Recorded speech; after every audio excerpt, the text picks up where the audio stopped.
Call the meeting to order. It's the meeting of December 20th. We'll note that all commissioners are present.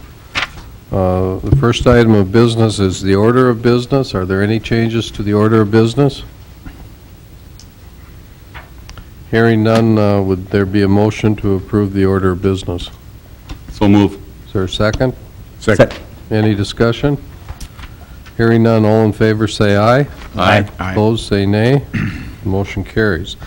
Second item then is the consent agenda. Are there any items on the consent agenda you wish to discuss? I'll move we approve the consent agenda. Is there a second? Second.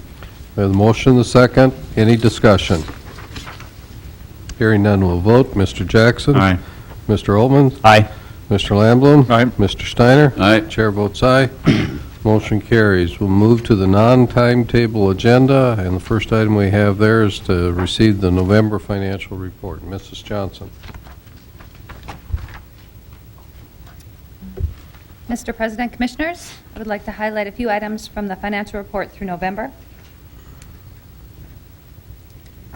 We'll begin with the general fund report. With 92% of the year completed, our property taxes equal $3 million, and we're 100% collected compared to budget. Our other taxes and fees is 73% collected compared to budget. This includes the financial institution tax, which is 50% less than last year, and franchise fees, which are collected quarterly. Our intergovernmentals include revenues we receive from the state and local governments, such as highway distribution tax and oil production tax. This line is 96% collected compared to budget. In September, we received an annual payment of $500,000 in oil and gas production tax money. In our licenses, fees, and services, this includes such things as building permit revenues and oil royalties, and is 92% collected compared to budget. The fees and services line includes admin fees, which are transferred from the enterprise funds at year end. This category also includes municipal court fines, which are 8% more than last year at this time. In our sales of city lots and equipment, we have sold $1,250,000 worth of city lots through November. Our total general fund revenues equal $8.2 million through November, and we're 105% collected compared to budget. Our general fund expenses are broken down by groups. They include general government, which includes administration, municipal court, finance, IT, assessing, and buildings and grounds, and is 106% expended compared to budget. This overage is due to the unbudgeted armory roof repairs and the purchase of 2 houses near City Hall. Our public safety, which includes police and fire, is 88% expended compared to budget. Our engineering and streets is 92% expended compared to budget. Our cultural services, which includes the museum and forestry, is 76% expended compared to budget. Our contingency and reserve includes the West River Community Center Major Maintenance Reserve, and a contingency that includes conference room remodels, Channel 19 upgrades, and our 20% share of the regional transit building. The total general fund expenses equals $7.1 million through November, and we're 91% expended compared to budget. In our enterprise funds, our total enterprise fund revenues equals $7.1 million through November, and we're 99% collected compared to budget. And our enterprise fund expenses total $4.9 million, and we're 93% expended compared to budget. A large negative cash balance in our wastewater fund is due to several capital projects that will be financed that include the third cell improvements, the Lincoln Lift Station, and the wastewater treatment plant upgrades. In October, we received our first reimbursement from the SRF loan for the third cell project, which totaled $570,000. In our sales tax reports, in the 1% sales tax fund, we received $407,000 of revenue in November, which is up 22% for the year. I have adjusted the projected revenue up 17% over last year on this slide, based on collections received so far this year. Our expenses include $800,000 paid towards the Badlands Activity Center and $478,000 paid towards job creation and senior programs. This slide also shows the sales tax refund that was paid to the state due to the overpayment of local taxes by a single taxpayer. In our 0.5% sales tax, we received $203,000 of revenue in November, which is also up 22% for the year, and the projected revenue is also adjusted up 17%. Our expenses include $683,000 paid towards the West River Community Center bond. The sales tax refund line item shown here is also due to the overpayment of local taxes. In our hospitality tax, our revenues collected are up 17% over last year. Our expenses include $112,000 paid to the CVB for the special events grant and their subsidy, and $250,000 towards the Badlands Activity Center. Our occupancy tax shows revenues and expenditures are up 25% for the year. All occupancy tax revenues collected, minus a small admin fee, are paid to the CVB monthly. And in our street projects report, we've received $355,000 in revenue, which is mostly special assessments and DOT reimbursements, and we've expended $1.6 million towards those street projects through November.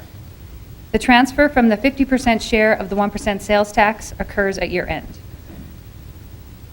Those are some of the highlights. Are there any questions? Any comments or questions? I have a couple questions. When I look at the shortfall in the state aid distribution, that's probably going to disappear by the end of the year, correct? Correct. Yeah, but probably not the highway distribution tax. There probably will be, We do have an accrual, so December actually has 2 collections, so it's possible that that will catch up as well. okay. And then remind me again about the formula for the future fund with our sale of city property this year. We transfer half of the oil royalty money, and anything over $50,000 in city lot sales transfer over to the future fund, So future fund balance will probably increase by 25%? at least. Will go up at least $1.2 million.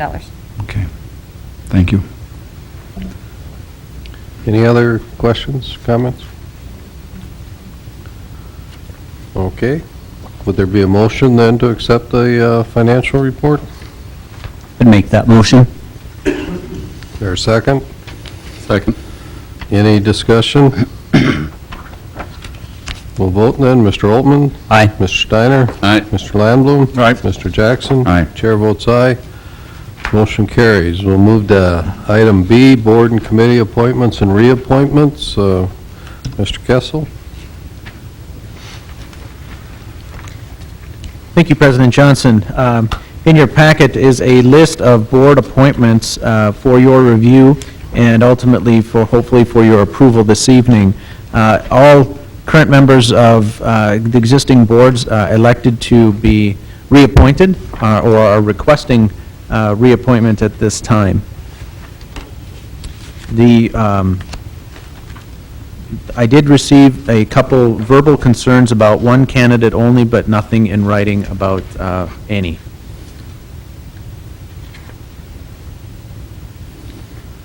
Okay, Commissioners, you have the list before you. Are there any comments or questions that you might have?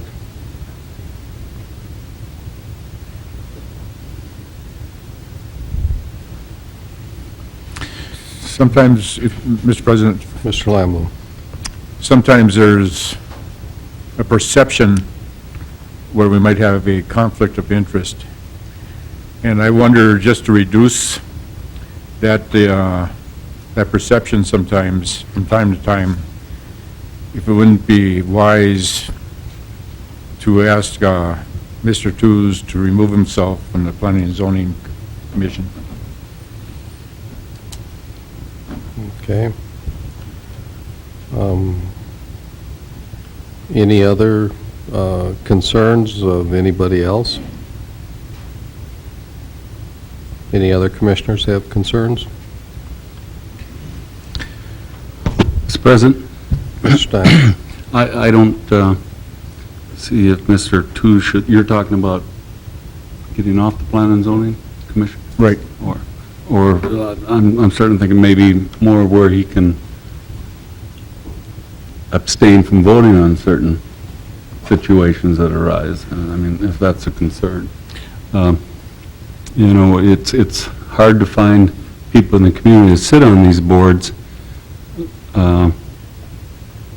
first of all, and then as a community the size of us, we're going to run into conflicts on some of the decisions on a board, as we do up here, where we abstain on certain decisions, so on. So I understand where your concern is at, and maybe that can be addressed this way, that when there's a conflict of interest, that we remind them that they should abstain. Other comments? I wonder if it wouldn't be useful to ask our attorney or someone to maybe give us a little direction, not tonight, but future direction about that topic that we could distribute to boards. I think some of that, at least for this board, I know is grounded in state law. I don't know about other boards, if that passes through to other boards. I know there's a lot of state law written about planning and zoning commissions. I don't know if it addresses that, but I wonder if it wouldn't be worthwhile to try to get a memo or some direction from our city attorney that we could pass on to all the boards and give a little direction in that regard. Mr. Cohen, is there anything you feel comfortable in adding tonight regarding conflicts of interest for boards, say, other than the city commission here? I can speak to it briefly, I guess. The state statute that applies the conflict of interest rules to this commission applies to all of the other boards that you would appoint as well, to the Planning and Zoning Commission and Board of Adjustment and any others. The basic rule in Century Code is that if a member has a direct and substantial personal or pecuniary interest in a matter to be decided by the board, the member is required to abstain from the vote. There are glosses on that, obviously, and it comes down to a determination by each board member whether or not that board member has a direct and substantial personal or pecuniary interest. I can certainly put together some more materials and perhaps give our board members a little more direction as to when they need to be abstaining from votes and when they do not. I do know one issue that has come up regarding the conflicts, particularly with the zoning, is if members of the zoning, planning and zoning commission have matters that they are interested in, that they do have a conflict of interest, whether or not they ought to be speaking about those items, either from their seat here on the commission or from the podium, or how they should handle those matters. And I think that's something that can perhaps provide a little more guidance to board members on as they consider their responsibilities. Do you know offhand if you have a conflict, is it, are you required then to not only vote but to abstain from the discussion and the debate? I believe the statute only references abstaining from the vote on the matter. I think as a matter of best practices, it's probably a good idea to have members abstain from the discussion in order to avoid unduly influencing other board members as well. But the only requirement under Century Code is that they abstain from the vote itself.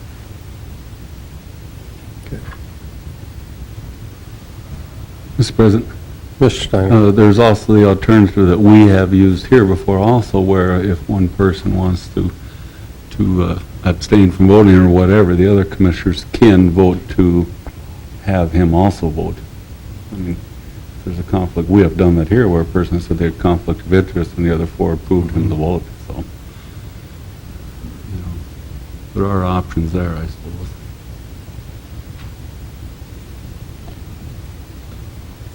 I think Mr. Landblum has a valid concern, and I realize we're a small community, and you can have lots of conflicts, but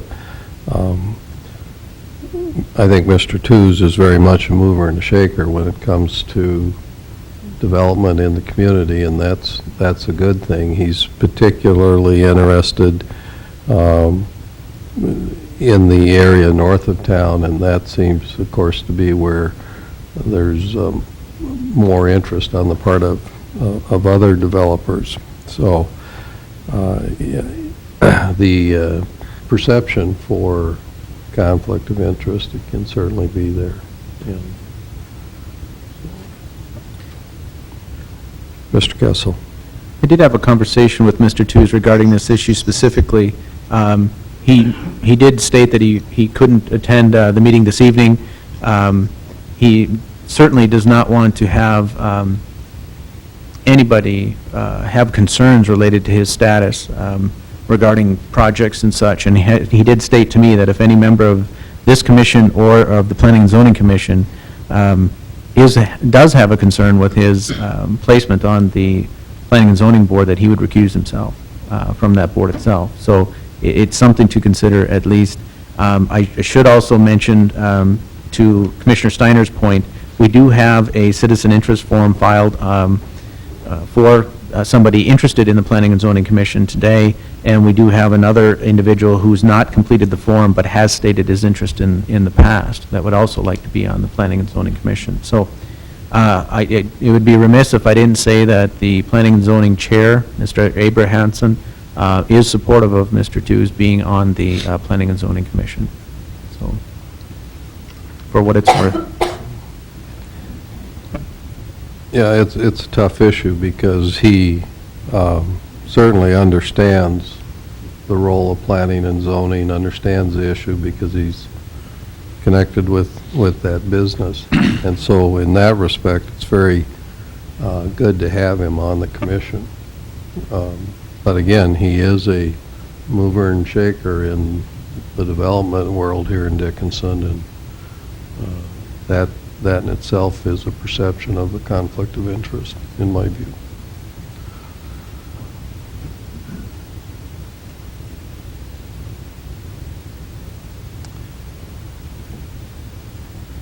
So, we're kind of left with, I think, here's your options, and they're not just limited to these two, but you can move a motion accepting, this whole group as printed and appoint them, or you can move a motion that would strike any name and appoint the remaining. But we have a 5:30 timetable item and 3 others after that, so would anybody care to venture out with a motion?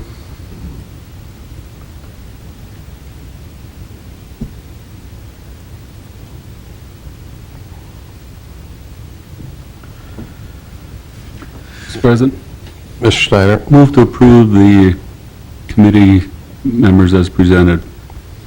Okay, is there a second? I'll second it. The motion, the second. Is there any other discussion? I would like to see Mr. Colling give us a summary of state law and some direction in this regard, and I think we get it to all the groups and challenge them to look hard in the mirror. Okay, thank you, Mr. Jackson. Other comments? I'd like to have a division of the question, please. And what do you mean by a division of the Take question? each one of them separately, each of the different boards and commissions. Separately? Mr. Colling, I need some help here. I believe the procedure would be to amend Mr. Steiner's motion to have a separate vote on each board as presented in matters before you. And that motion, if Mr. Lambrou would choose to make it, would require a second and a vote as well. Okay, so Mr. Landblum, do you desire to make that motion then? I do. Is there a second? Is there a second? There is no second, so the motion to amend dies for a lack of a second. Is there other discussion?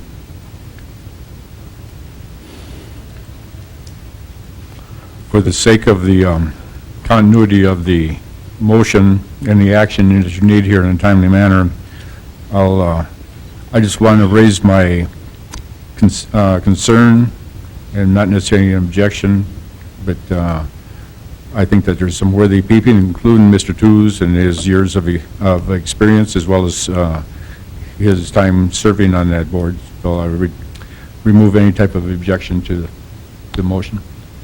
Okay, thank you, Mr. Lamblum. Any other comments? Okay, we'll proceed to vote. Mr. Steiner? Aye. Mr. Jackson? Aye. Mr. Oldman? Aye. Mr. Lamblum? All right. Chair votes aye. The motion carries. And I do agree with Mr. Jackson, though. I think it's good to have Mr. Colling write up a memo, and we distribute that to all boards, not just planning and zoning. Okay, we're go to the timetable agenda, and here we have a couple of police officers swear in, and Captain Dossinger. Hi, good evening, Mr. President, members of the commission. I'd like to take this time to introduce our two newest officers to the community and to the commission. We have Officer John Hilteman and Officer Mike Legler. You guys would like to come up, please? John is from Sauk Center, Minnesota, and Mike is from the Fargo area. I'd like to take this time to have them sworn in by Mr. Kessler.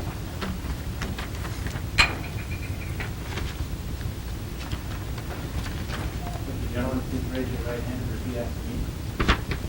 I state your name. Do solemnly swear that I will support the Constitution of the United States and the Constitution and laws of the state of North Dakota and the Dickinson City Code, and that I will faithfully discharge the duties of the position of police officer in the city of Dickinson, Stark County, North Dakota, according to the best of my ability, so help me God. Congratulations.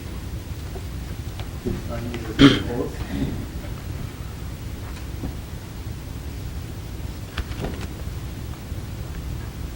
Mr. Legler, maybe you could start by introducing yourself to the commission, to all the residents watching. Good evening. My name is Mike Legler. I'm originally from the Enderlin, North Dakota area, if anybody knows where that is, small town. I've lived in the Fargo area now for the last 15 years. Raised my two daughters along with my wife. We decided to get into a different career, and this is what I was chasing, and I finally made it here after a couple years of college and the police academy, and came to Dickinson, and well, I was welcomed with open arms, and I love the community, and I'm happy to have the opportunity to live and work for the city of Dickinson. Well, we're happy to have you here, and I, for one, know where Enderlin is. I had, one time, I had 4 aunts that lived there, and about 25 cousins, and my dad's idea of vacation every summer was to go to Enderlin, North Dakota, so I know where that's at.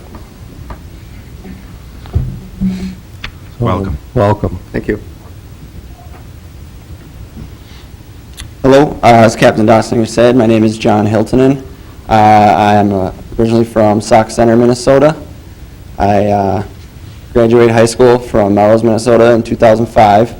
And from there, I attended St. Cloud State University and graduated just this last spring with my BA in criminal justice, and I also have a psychology minor. And this past July, I also graduated from my law enforcement skills program at Alexandria Technical College. And I just want to say thank you to everybody here at City Hall and back at the police department. They have gone above and beyond with helping me get out here and get established, finding a place to live. And I really appreciate that. Things have gone smooth for me. It was kind of a journey, but I made it. And I am excited to be here. I look forward to getting to know people in the community, being a part of the community, and just, you know, keeping it as good as it is. Well, we're excited to have both of you here, too, and it's nice, really, for us, I think, to recruit from eastern North Dakota and western Montana, or Minnesota. Western Montana's good, too. But it's great to have you both here, and let's give them a nice round of applause. Thank you.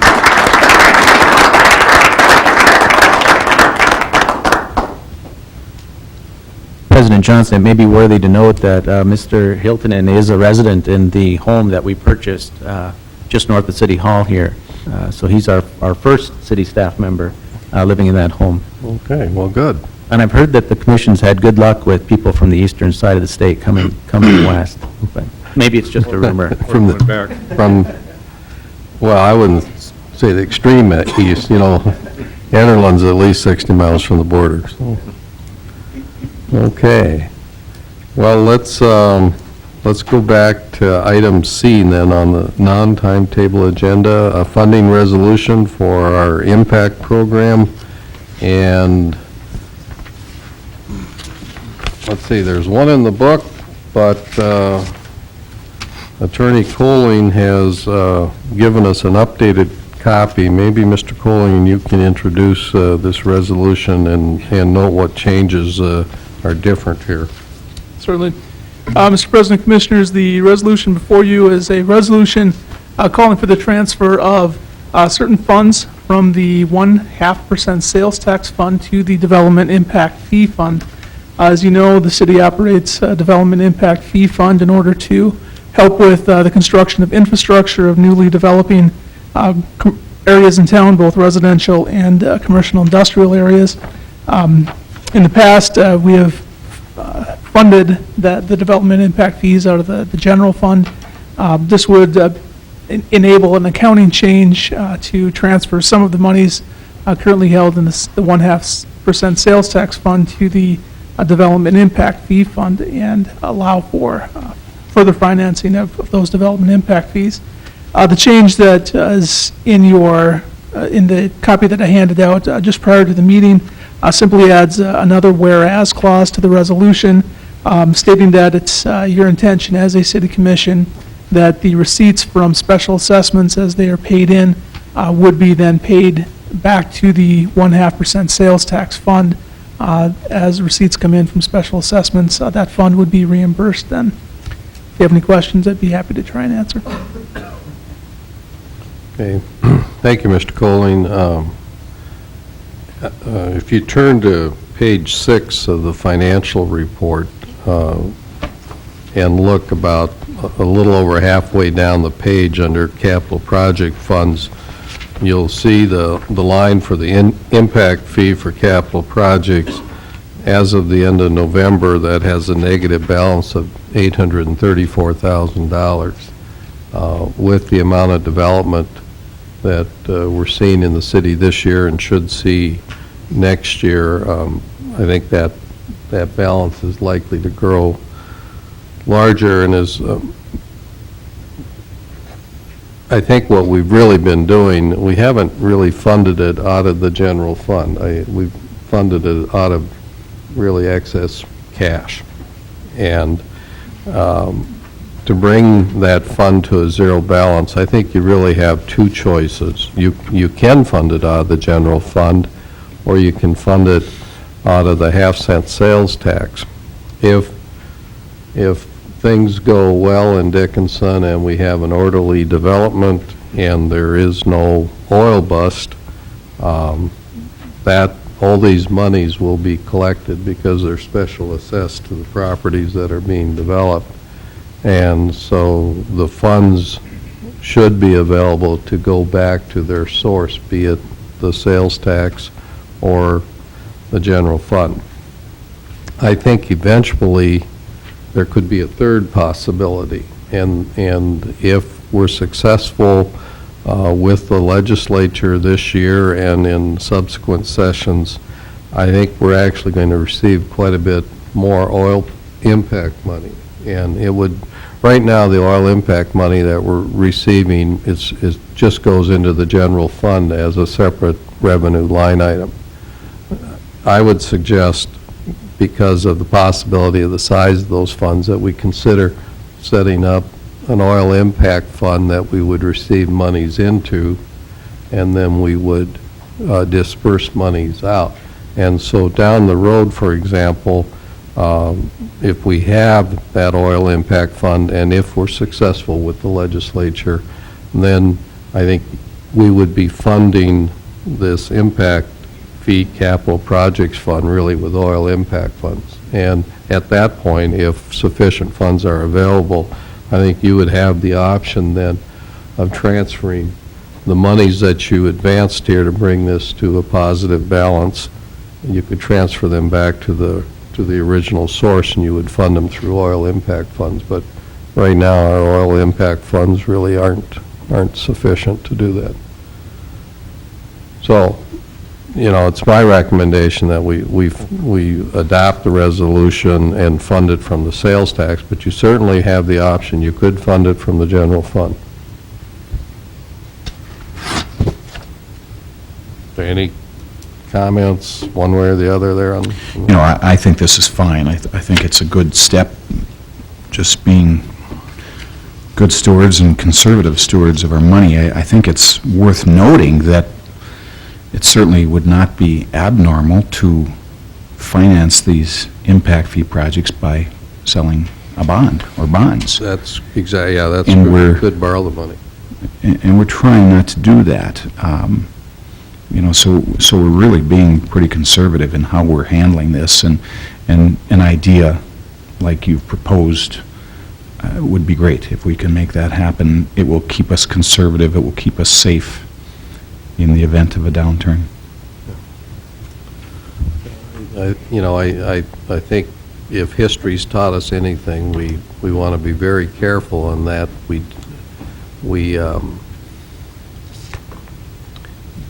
don't have the potential liability on the back of the property taxpayer.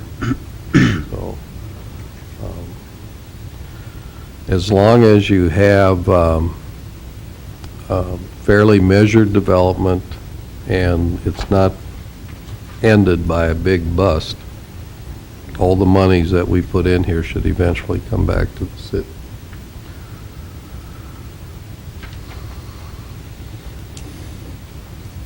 Mr. President, Mr. Steiner? I only have one question. When we talk about bonding a project like this or this type of funding, with our wastewater treatment plant that we're thinking about, we're talking about bonding that, correct, at a That's limit correct. of 10 million estimate.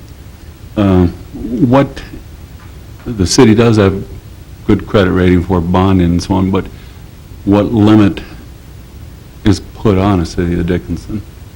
I mean, do we have 10, 15?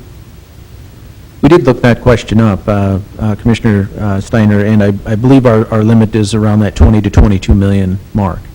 Now, that would be for general obligation bonds, and any kind of special assessment bond wouldn't accrue under that 22 million.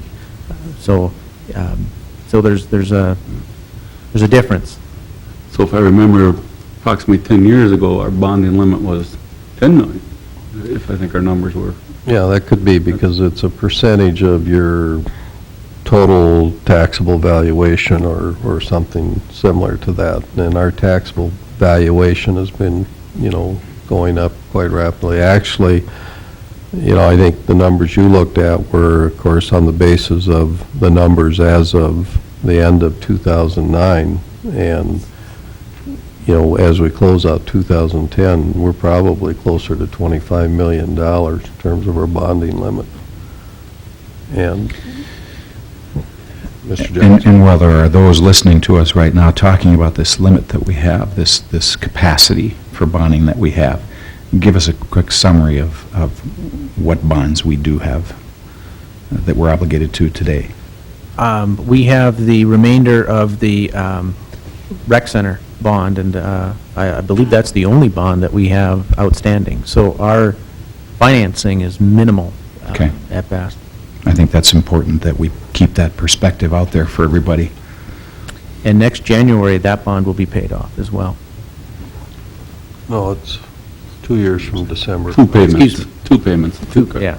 2 years from this month. But, Mrs. Johnson, I was saying, do we have any revenue bonds with our water and sewer?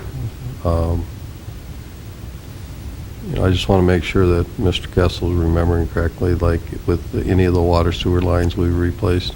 We don't have any for that, but the third cell improvements, the SRF loan for the third cell improvements would also count in that bond indebtedness. That would, okay. And that was $835,000, I believe. Okay. And when we talk about a $22 or $25 million bonding limit, is that only general obligation, or does that count revenue bonds too? It would be just general obligation. Just strictly general obligation. And none of the bonds that we have right now are general obligation bonds.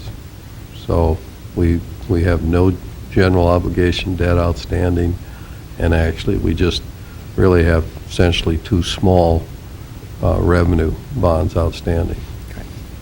So we're pretty conservative there. But Mr. Jackson makes a good point. If this number really got large on us, I mean, if we had to, felt like the wise thing to do was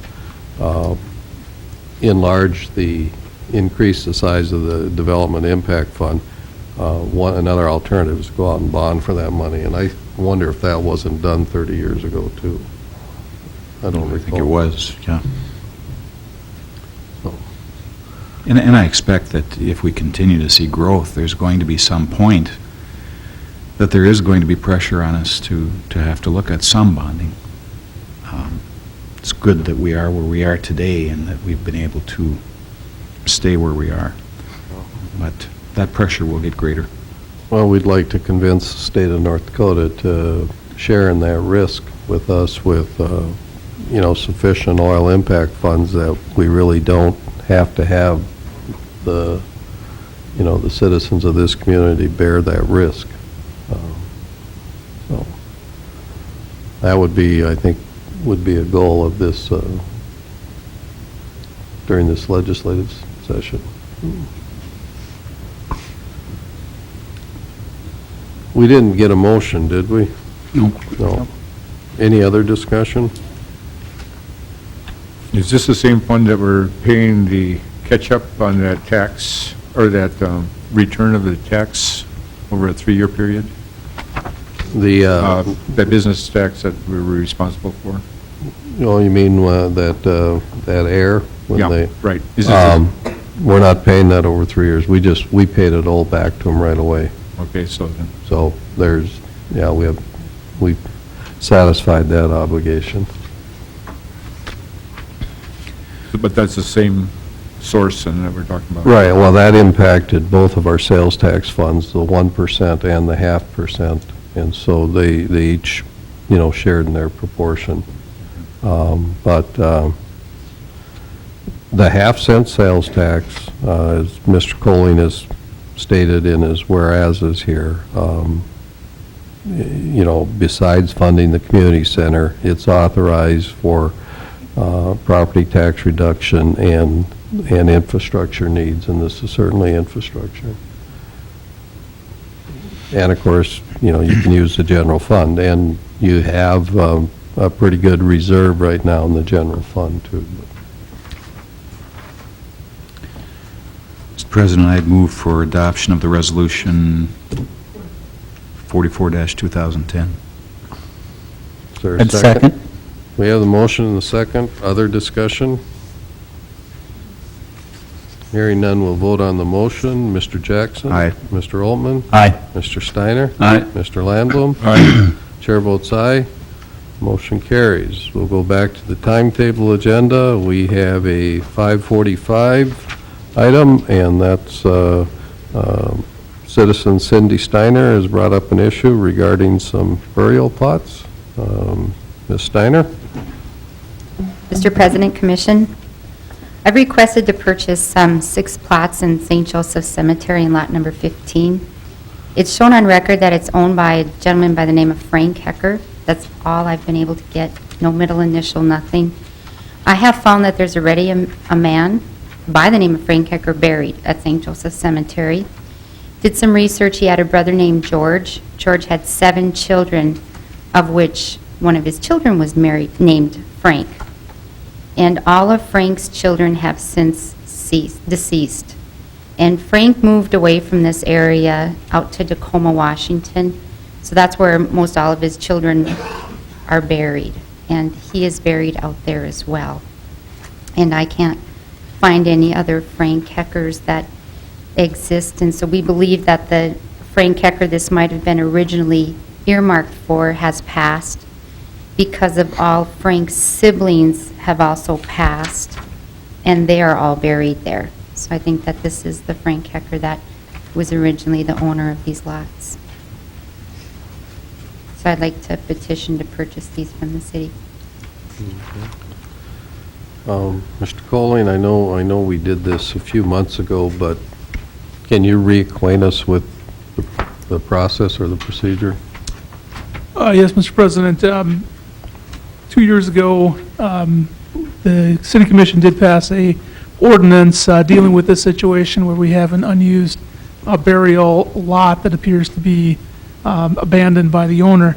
And consistent with what state law requires, what you would have to do in order to make this lot available to other purchasers is pass a resolution finding that the lot has not been used for 80 years since its purchase, and that it should be made available to the public.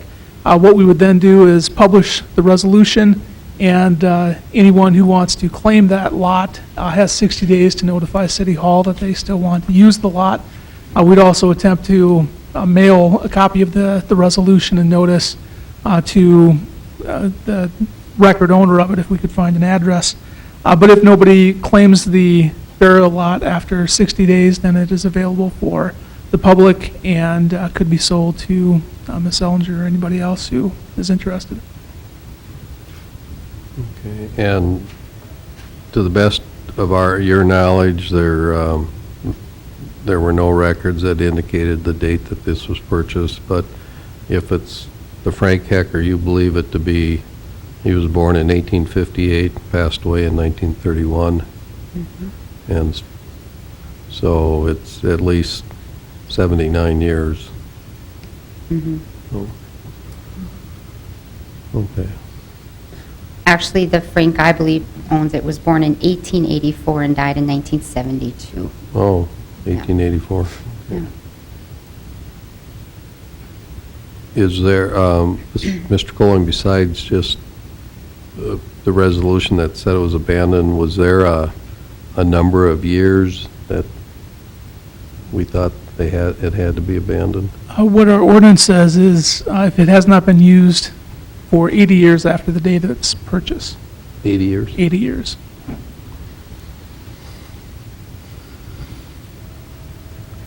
And so the Frank Hecker that you think it is was born in 1884 and passed away in 1970? Correct.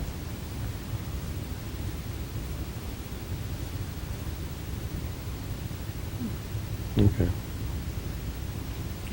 Okay, but you don't really know which Frank Hecker. I think we're talking about 3 different Frank Heckers here, right? Yeah, there's a Frank Hecker who's already buried there, okay? And then he had a brother named George, and George named one of his sons Frank. So it appears that this would be this particular Frank Hecker's lots, just because what George bought, and he's buried there, and all of his brothers and Okay. sisters are buried there. What I've been able to dig up, and I called a bunch of Heckers, and that's what I was able to decipher. So there's only one more Frank Hecker in the state of North Dakota, and he's way out in the Fairfield area, and he's been buried out there. So, Well, 80 years would be 1930. The Frank Hecker that you think it is would have been 46 years old in 1930. I think it's reasonable to believe that, he probably has owned it for 80 years, give or take a couple. So, Mr. Colling, if we want to go ahead with this resolution, do we have to pass a motion tonight, or can we just simply instruct you to write up the appropriate resolution and put it on the agenda for the next meeting and we act on it? Yeah, I think you would have me draft up the appropriate resolution, and we get the details of what lots are implicated here and put that in a resolution format for you. Does anybody have an objection to doing that? No. Mr. Steiner has done a lot of research here, very impressive, so. Yeah. We're okay with that, Mr. Lamblum? I am. Okay. So we'll do that, and then we'll have Mr. Colling draft up the appropriate resolution. We'll put that on our next meeting agenda, act on it. If we pass the resolution, you heard him describe the process. It goes through that, and then 80 years from now, you can buy it. No, maybe I didn't hear that quite right. And I have to buy all 6, right? If I want to buy, I have to buy the whole lot, so I have to buy all 6 plots, right? Is that correct? Well, what you do is let us know which lots it is you want to acquire. Okay. And then we would have to have that in the resolution and attempt to contact the record owner of those lots. Okay, all right, thanks. It should make clear that the resolution just has title for those lots revert from Mr. Hacker to the city. Mhm. And then it would be up to you to come to the city and purchase Okay. those lots. All right, okay. Thank you. Okay, thank you. It's 6 o'clock. We have another timetable agenda item for 6 o'clock. That's to hear a year-end report by Mr. Baker from Stark Development Corporation. So welcome. Welcome. Thank you, Mr. President, members of the commission, and everybody else. I'll try and be fairly brief. The mission of Stark Development, of course, is quality of place and quality of economic opportunity in southwest North Dakota. For those who don't know, we're governed by an 18-member board. About 60 member businesses belong to Stark Development Corporation, and of course, we feel we answer to the entire community. Much of the year, this past year, has been spent fielding development inquiries, helping people make the appropriate local contacts, whether it's with businesses or government or even with nonprofits. Many of these activities do not and did not result in financial packaging, particularly when dealing with energy-related companies. Many of them simply are not borrowing money or have a line of credit with some major bank far away, some big international bank or something, so they don't use our financial programs. Those are our facilitation and providing information roles in helping those businesses. Our persuasion role often does involve providing a financial incentive or some sort of financial packaging. Those businesses that we work to persuade to locate or to grow here, by providing incentives, we consider them on a case-by-case basis simply because they're very wide-ranging in what they need and what they're trying to do. Generally, though, we look to diversify the economy, whether it's in manufacturing or exported services, perhaps expansion of ag and energy value-added type of operations. We're very concerned about the essential institutions. We're going to help out the airport here a little bit. We're very concerned about health care and education, those institutions, and so we work with them as well. And of course, the long-term energy-related. Our focus really, as far as energy-related companies is on those that are going to be on the production side, are going to have long-term job creation here, the jobs that are going to pay well and be here a long time. And of course, energy-related manufacturing, if we can get our oar in that water, we're very happy about that. In the year 2010, we funded 5 PACE loans. We had 9 more approved that have not closed yet. Usually the closing on those PACE loans after we approve them happens at the Bank of North Dakota's schedule, usually not during the construction phase of those projects. We will have an annual report at our February board meeting that'll go into great detail as to everything we did during the year, and that will be available at that time. We did get into housing for the first time this year.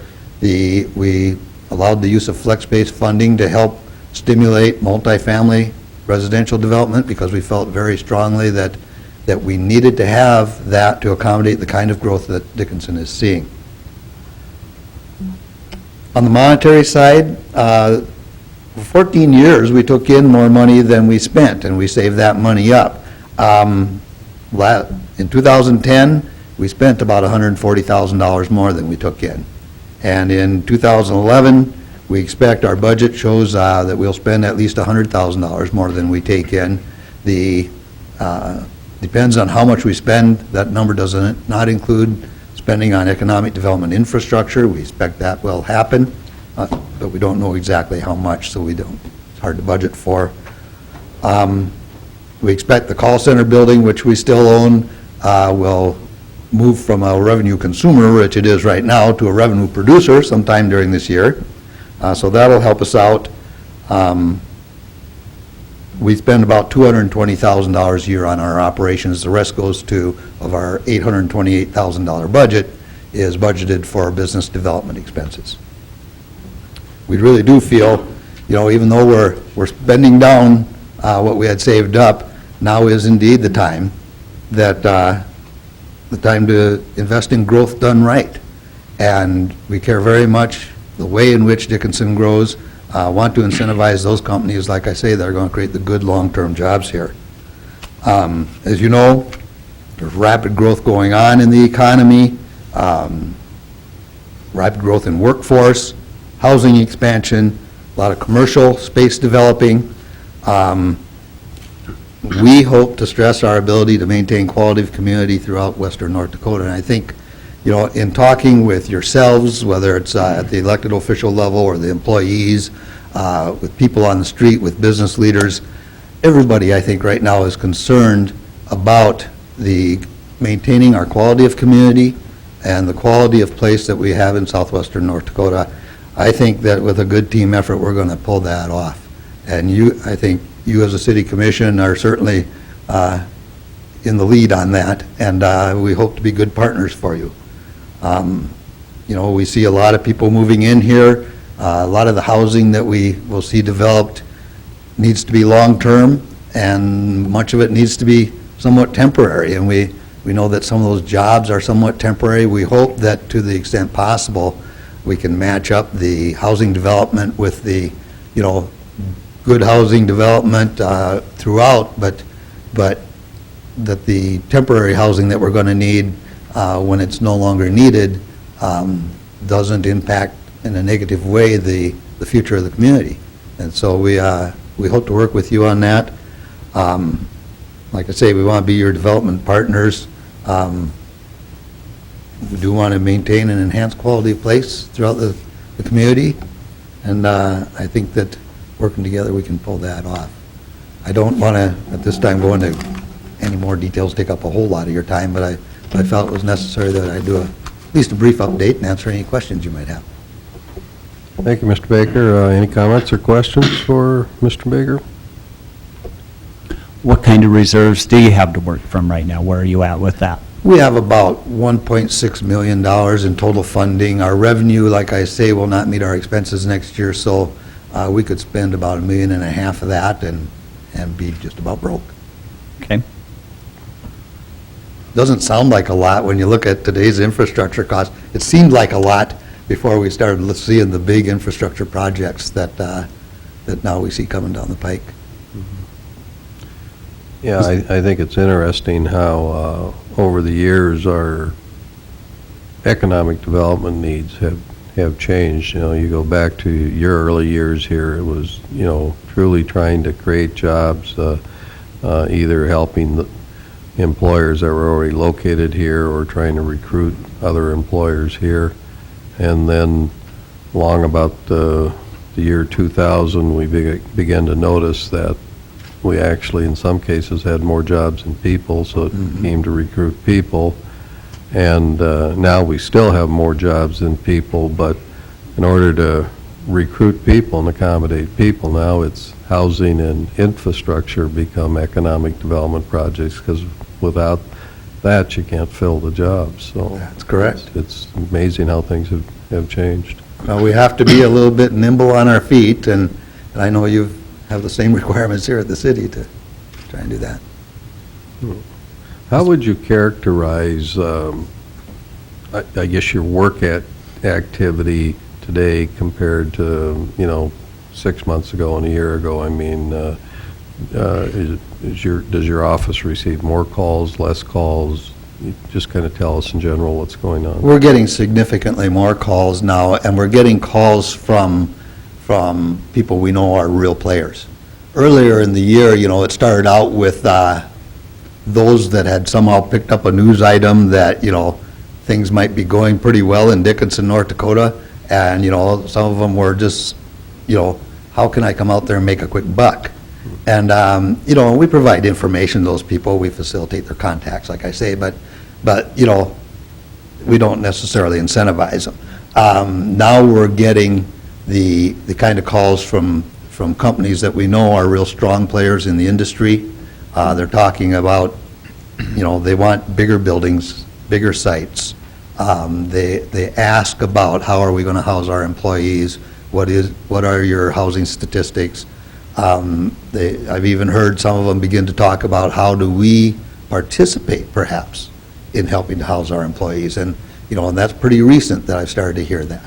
And so, I think the early players, we're always looking for somebody else to take care of their problem. Some of the longer-term industry heavy hitters are much more aware that they have to be a participant in helping to solve those problems. And we're seeing them being much more willing to step up and talk about those things. Okay. Mr. Baker, I don't know if you touched on it or not, but can you give us an update on the call center building? We have 3 active inquiries right now into that building. It is completely repaired. It did get banged up in the July 8th tornado, A lot of people didn't think that there was a funnel cloud up north, but there was. It did a little bit of damage, and we took the brunt of that. It's all fixed. It is spotlessly clean, all, ready to go. It's a building whose, there's not a lot of call centers in the United States anymore. There are, some. They don't pay the best wages. They're not the highest quality jobs necessarily. So we have to temper, the board is wrestling with, do we continue to focus on that kind of a use, or are there other uses that are more appropriate in our work environment, and they also, our economic environment. They also have to consider the diversification of the economy. It'd be pretty easy probably to sell that building or lease it to a company that was a temporary company in the energy industry. We want them to put down stronger roots, of course. We're competing with all the other towns in western North Dakota for those same companies that do indeed put down the deeper roots, but we can play that game. And, but that building certainly represents an opportunity to put some diversity in our economy as well. So we have to take that into measure as well. And how that'll end up is kind of hard to say. The building, we would rather sell it than lease it. We think that using that money for other economic development investments in the community is probably the wisest thing right now. But we're open to consideration of, anything that's going to create a good number of quality jobs in the community. Thank you. Any other comments or questions? Okay, well, thank you for being here. Thank you. We're going to go back to tab 4. Item D is the liquor license renewal. Mr. Kessel, would you like to introduce that, please? Thank you, President Johnson. We had been waiting for one lingering application for a liquor license. That application has been submitted. All fees, including late fees, have been paid, and the background check completed and passed. Based on all that information, I would recommend that the City Commission award a beer-only liquor license to JD's Barbecue LLC. Okay, you've heard Mr. Kessel's report and recommendation. Any comments or questions? Mr. President, Mr. Steiner? was there the license holder, there was a change in that just a month or so ago, correct? That was correct. Okay. Did it transfer within family? Is this the spouse of who the previous? Spouse or significant other, I Okay. think is Was there any violations under the previous license holder? the previous license holder was no longer eligible to hold a liquor license based on our current ordinance. So we couldn't issue a license to the previous owner, hence the change in ownership. So are we skirting the issue here in some sense here? According to our ordinance, we can issue the liquor license as it's been applied for. I guess that's your determination, whether or not. I guess my concern is that if we have other liquor or license holders out there and they run into 2 violations, they transfer it within family or spouse, does it start a a new 3 violation rule. Well, Mr. Coley, maybe you can help us out here. Didn't we act on this a few meetings ago where we actually transferred the liquor license? I mean, we did this. Yes, Mr. President, we did. The previous applicant was convicted of a felony, and that makes him not eligible to hold a liquor license. The business has since incorporated, and it's the corporation, or the LLC, the limited liability company here, that is applying for the renewal of their liquor license. Yeah, it wasn't infractions from the business itself or dings that they got against their license and needing to switch. It's circumstances. All right, the issue that made the applicant, the former business owner, not eligible was the felony conviction and Right. not a violation of our liquor ordinances. All that's really moot, isn't it? This is just a renewal. Yep. That's correct. I can't tell you the exact date we I remember on acted on this, but I think it was in the past 3 months. Correct. Yep. He's still associated with the business? I'm sorry? Is that individual still associated with the business? That I cannot, I don't know. I don't know. I believe if you mean employed, yes, or associated, yes, but I don't believe he's a partner in the LLC. You know, according to this application, it says that she owns 100% of the business.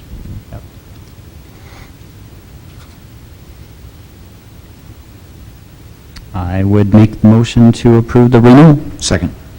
We have the motion and the second. Is there any discussion? Just one discussion. I think in the future, we need to have discussion in this type of situation. In the event we do run into where someone wants to transfer to another person to eliminate the violations that they've already received. I think we need to discuss that later on, later date. Mr. President, if I may, one comment on that. If there is an individual who is not qualified for a liquor license himself, he then cannot be an owner of a limited liability company or a corporation that would be granted a liquor license as well. So if this individual still owned part of a limited liability company, it would prohibit you from issuing a liquor license. The fact that he doesn't own any part of the business now enables you to issue the liquor license to the limited liability company. Mr. Colling, what would be the penalty if any applicant on a renewal of the liquor license falsified their application? It would be cause for you to immediately revoke the license. You know, and I think without any evidence to the contrary, I mean, we have to assume that the license here is in order. You've done the background checks.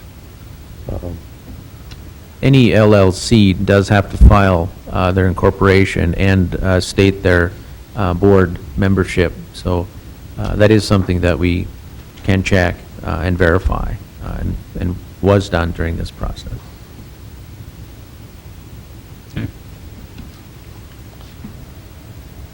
Other discussion? Okay, we have the motion and a second. We'll proceed to vote. Mr. Altman? Aye. Mr. Jackson? Aye. Mr. Landblom? Aye. Mr. Steiner? Aye. Chair votes aye. So that motion carries. We have a 6:15 timetable item. This involves a special use permit. Mr. Soren, are you introducing this item? Yes, I will. President Johnson, City Commissioners, we did receive a special use permit application from Sherry Mayer to operate a group daycare. Currently, she's operating a family daycare called Tots or Tops Daycare at 946 29th Street West, which allows her to have up to 7 kids. Because it is a home and the current state codes and building codes, the most she could go to under a group status would be 12 kids at the daycare. Planning and zoning has reviewed this. We have notified the neighbors surrounding this property and held a public hearing at the planning and zoning meeting. And based on the discussion there, Planning and Zoning is recommending approval of the special use permit to operate a group daycare at 946 29th Street West. Okay. Mr. Colling, this, on the agenda, it doesn't say that this is a public hearing. Is that generally the case on these special use permits? Yes, it is. Okay. All right, you've heard Mr. Soren's report and recommendation. Do you have any comments or questions? I believe that these group daycares also require a state approval as well.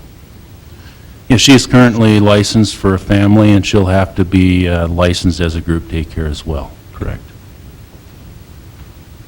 I see in her application, she mentions there have been daycare closings. Is that something you're aware of, Mr. Soren? Have we lost some daycares in the community? Directly, I'm not aware of that. I do know we're starting to hear more from people like this who operate family daycares looking to maybe expand because their waiting lists are growing. We're starting to see that. I don't know if it's because of closures or if the need is just increasing.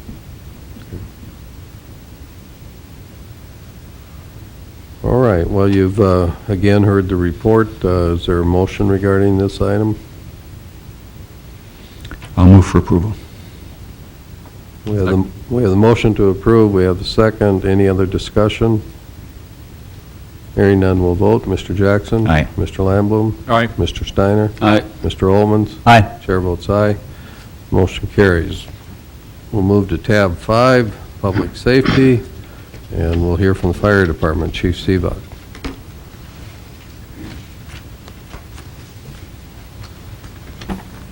President Johnson, Commissioners, I'm pleased to report that two of our members, Fire Prevention Specialist Deb Barrows and our Fire Engineer Hillary Hartman, have successfully received their state certification as fire service instructors.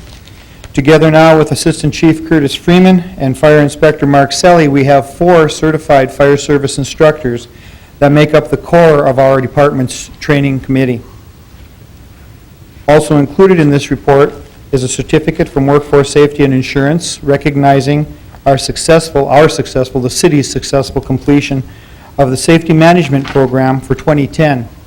This means a 10% discount in our premium, and we have enrolled in the same program for 2011. We have also received a donation for $2,000 from Bison Pipeline to apply toward our radio project, and we thank them for their support of this. And finally, I'd like to refer to the incident report, which is included in your packets. It reflects our response to 28 various calls during the month of November. 4 of those were carbon monoxide incidents. And just this time of year, I'd like to remind the community that if you're going to be warming up your car, opening up the garage door and leaving your car in the garage does not answer all the requirements of being safe from carbon monoxide. There's a negative pressure in a home this time of year.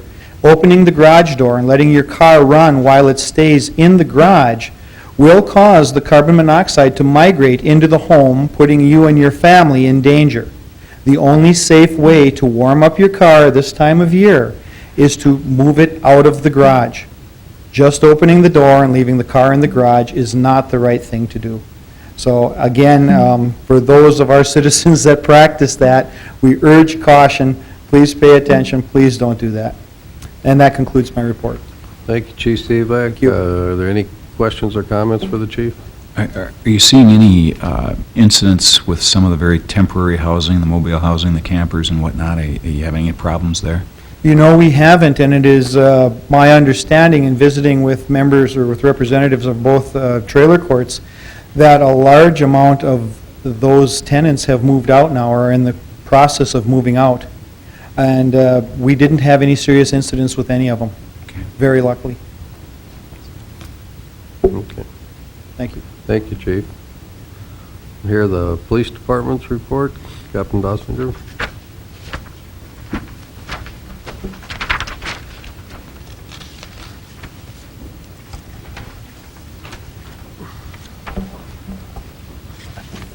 Good evening again. Last month was a very busy month for the Dickinson Police Department. We had 1,501 calls for service last month. In comparison, in 2009, for the same time frame, we had 991 calls for service.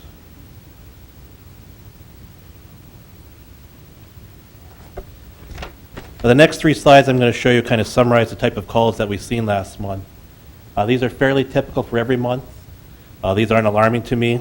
We responded to 16 vandalism calls, 2 violation of protection orders. We served 19 municipal warrants. These are not county warrants. These are just warrants that the City of Dickinson issues.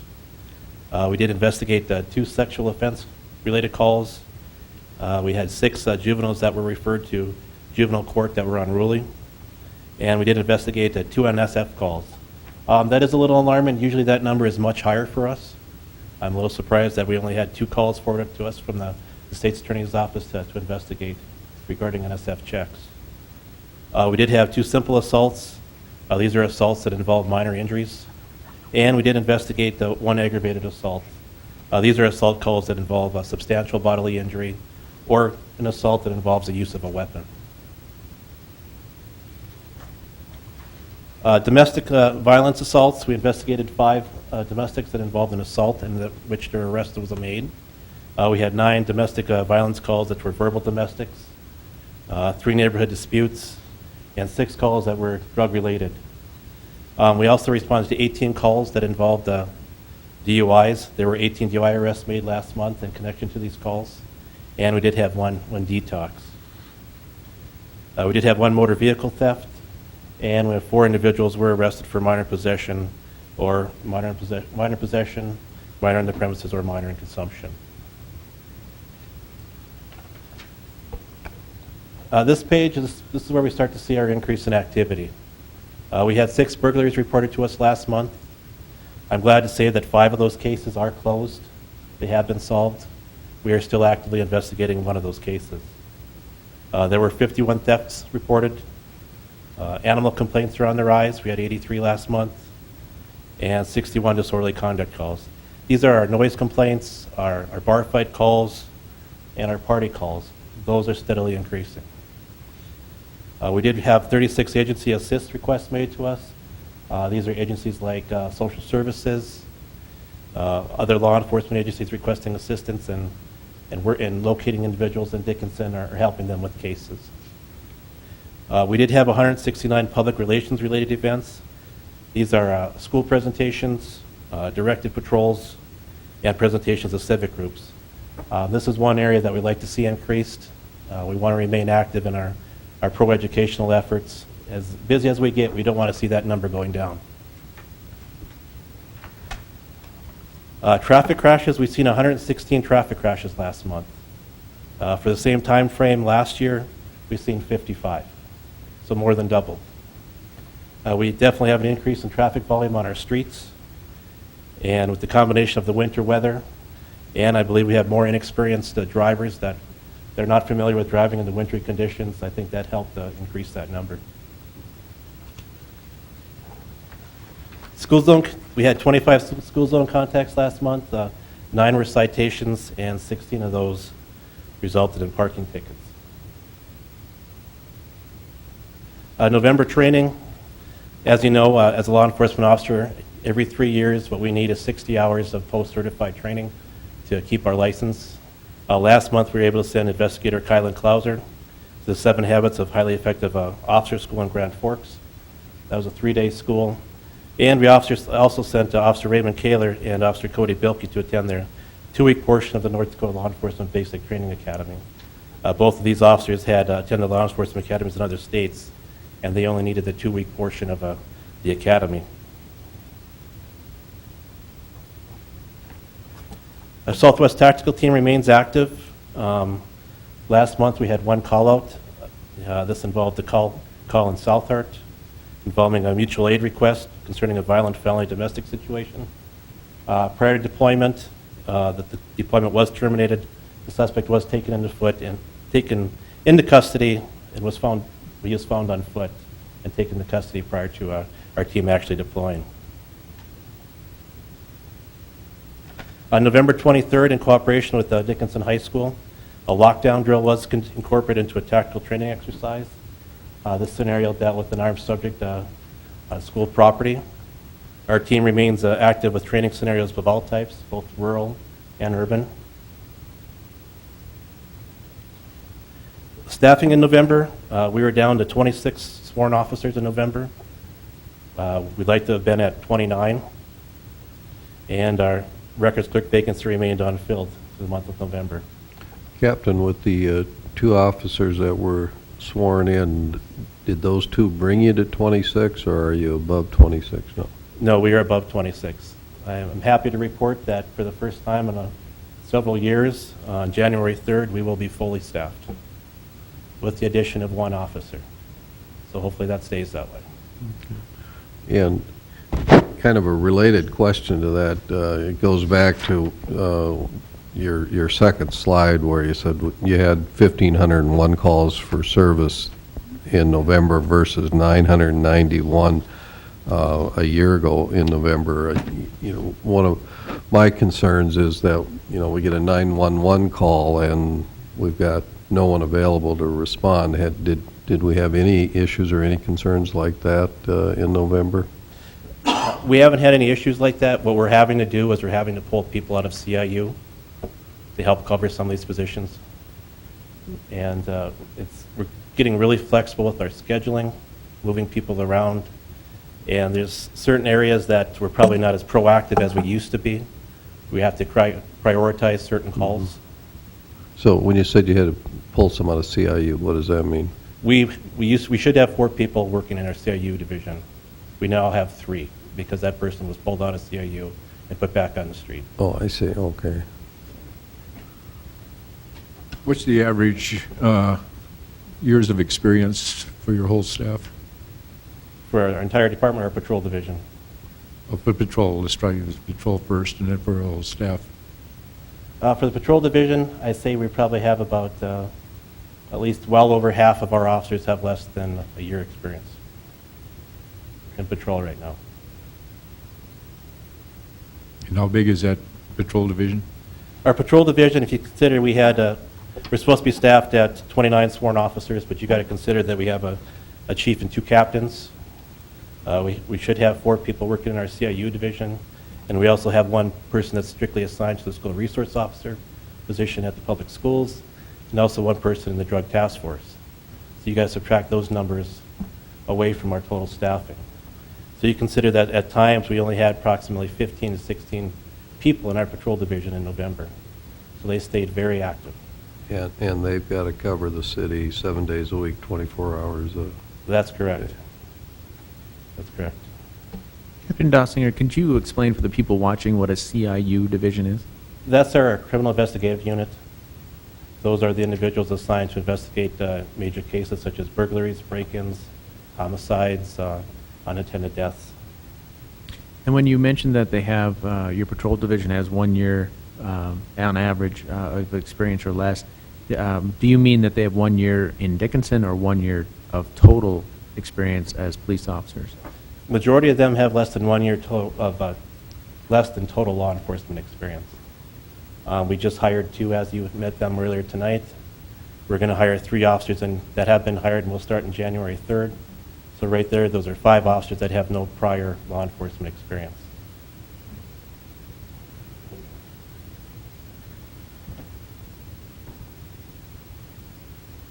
One project that we're currently working on is called DDAX. We just started working on this, and we hope to get it up and running in 2011. What DDAX is, it's a data-driven approach to crime and traffic safety. It's a model that uses the integration of location-based crime and traffic data to establish effective and efficient methods for deploying resources. This draws on the deterrent value of high-visibility traffic enforcement and the knowledge that crimes often involve motor vehicles.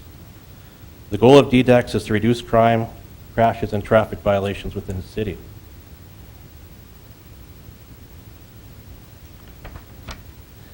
How does DDAX work? Well, crime, crash, and traffic data is collected, is then mapped, is broken down in the time of day of the week, location, and then mapped. For example, these are the vandalism numbers we had for last month. They're placed on a map. As you can see, they're fairly spread out. There's not a whole lot of clustering.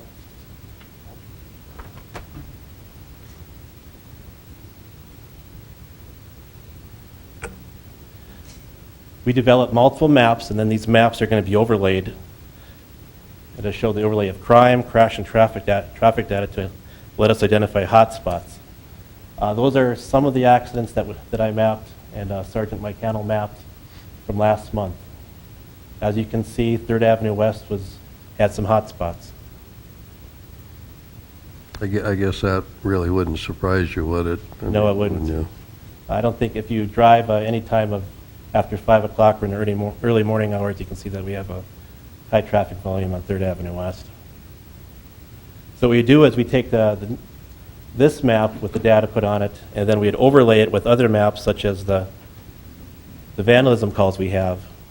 Plus we map out which areas of our traffic citations, which areas of town that we see our most traffic enforcement activities, and we map all them, and then we layer them.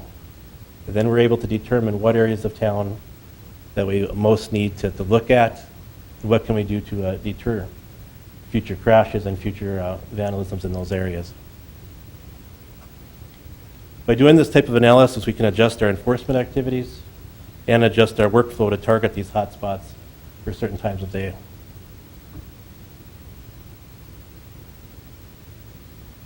This time I'd like to invite Sergeant Mike Hannell up. Mike is our in-house computer expert. He's been spearheading our mobile data computer project, which has been going on for about a little over a year. I'm going to let him explain that project to you. Thank you, Captain Dossinger. President Johnson and Commissioners, I'll keep this really brief and as non-geeky as I can, and we'll keep it going here. Over the past year, we've tried to implement mobile data computers into our patrol cars.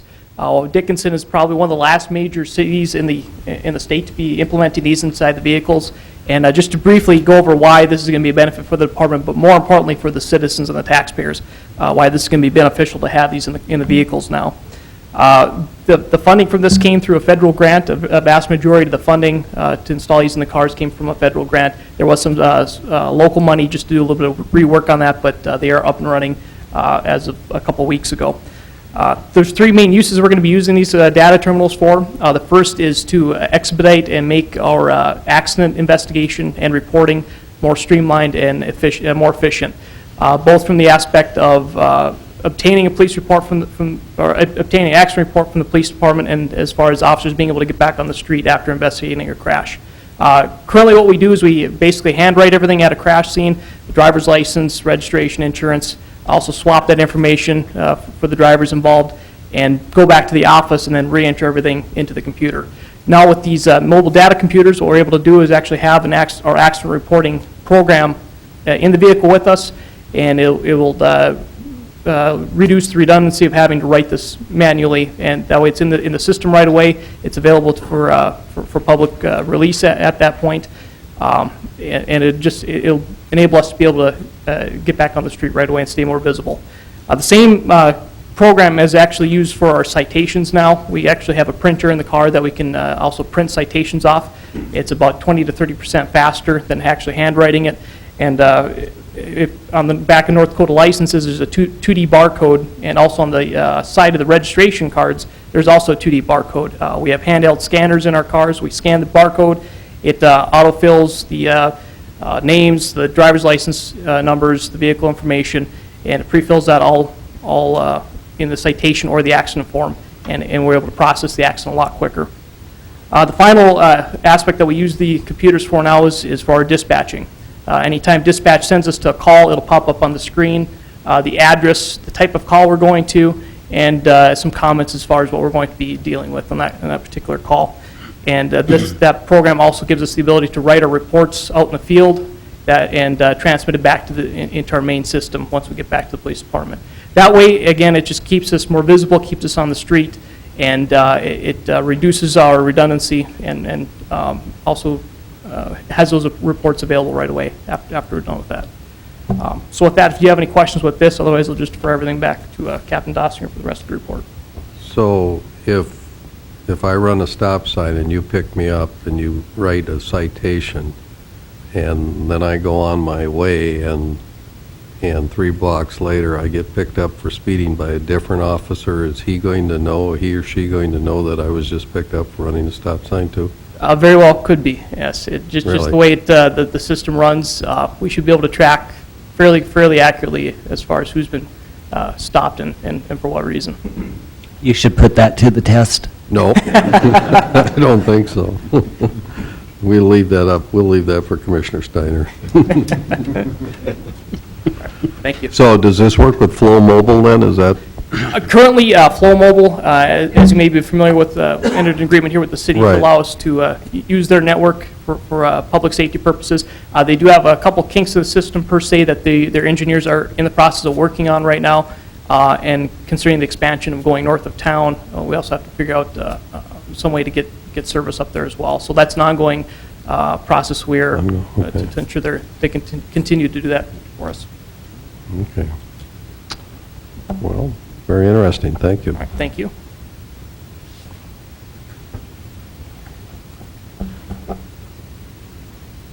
And just kind of to end on a little bit of a lighter side, especially this holiday season, the Dickinson Police Department is giving away a Little Tykes police car.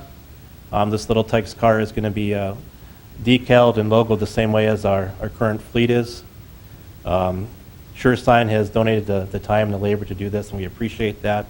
In order for our public to get an opportunity to win one of these vehicles for their child, what they need to do is, with the holiday season in full swing, we have a lot of officers that are walking the mall, other stores around town. What they need to do is go up and approach these officers, ask them for their business card, get their business card and write their name and phone number on the back of it, and come down to the police department and drop it off. Gives the public an excellent opportunity to meet a lot of our officers. Like he says, we do have a lot of newer officers in town right now. Gives it a great way for the community to interact with our department in a non-emergency matter. And this drawing is going to go through December 27th. On December 27th, we're going to draw the winner and hope to present it at the January 3rd City Commission meeting. Okay. We also encourage the public to visit our website. Sergeant Mike Cannell developed an excellent website. There's a lot of informative information on there. I encourage everybody to take a look at that. And are there any questions? What's the status of our weight limit program? That is one program that we haven't prioritized right on the top. We are busy working with just kind of stay afloat with a lot of other programs and calls right now. That's a program that's going to take, we got one officer that attended training to do that. Right now, that officer is very busy going through the field training officer program with 2 of our newer recruits. So we kind of had to prioritize our resources there.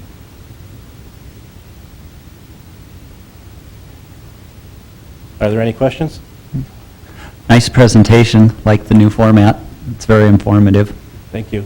And what you see there is kind of a new look in January of the upcoming year. That's what our patrol fleet's going to look like. We are getting 2 new SUVs, and the look is going to be changed a little bit from our current fleet. So Well, we can see you coming then. yep, Yeah. certainly can. Okay.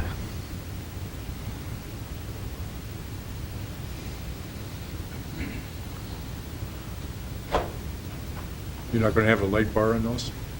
They will have light bars. Yeah, they will have emergency lights. Yep. If I can get it to shut I off. just wanted to make sure that Mr. Johnson did see you coming. Yeah.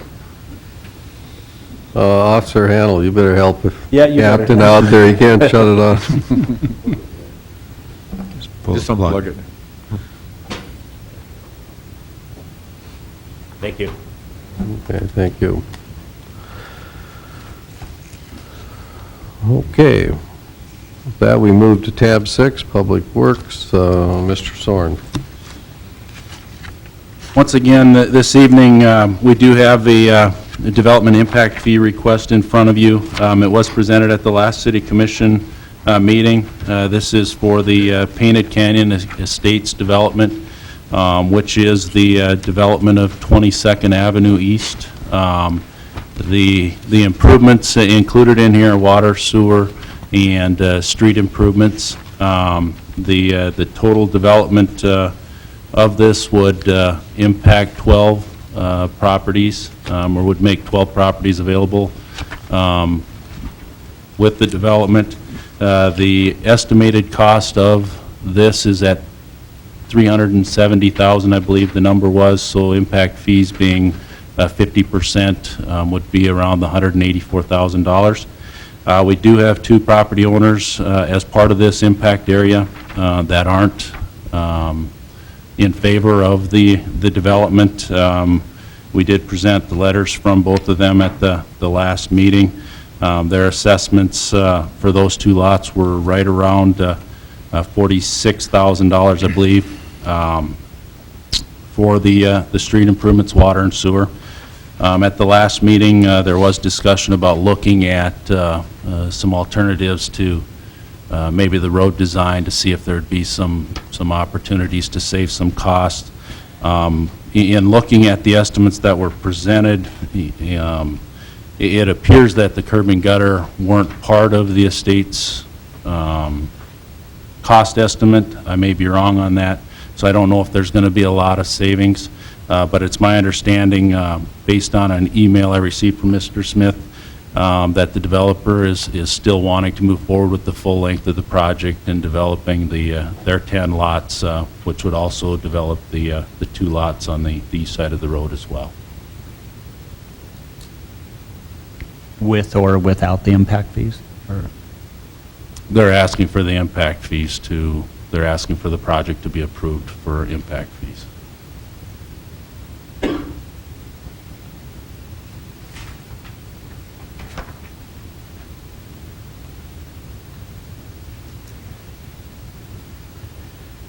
So our share here is $185,000. That, based on the estimates that they've presented, that's, Based on the yes. estimates. And the city essentially gets 10 more lots than that can be developed in terms of the Painted Canyon. Right, I know there'd there's be... 12 lots yes, involved, but so... correct. So that we average, the city would have just over $18,000 per developed lot in here. I guess my question is, with the other projects we've approved, is that a comparable number? I would think a 200,000 would typically be about 20 lots, 10 lots per $100,000 that we would invest in impact funds. So normally on say a 10,000 square foot lot, we would envision that you'd get 10 lots per 100,000 that the city put in. So at 184,000, we'd be looking closer to 20 lots on a normal development. But with the rural nature of this and the size of these lots, it does make each lot that much more expensive. Because each one of these lots is about 3 city lots, give or take, kind of. The 2 that are the non-developer side are about 35,000. So square foot wise, they would be about 3 city lots. The developers' lots are a little less than that, so they're maybe closer to a lot and a half, I suppose, of a typical residential development.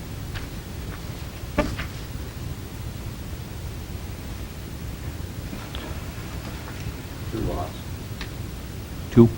They're half acre lots, so they're twice the size.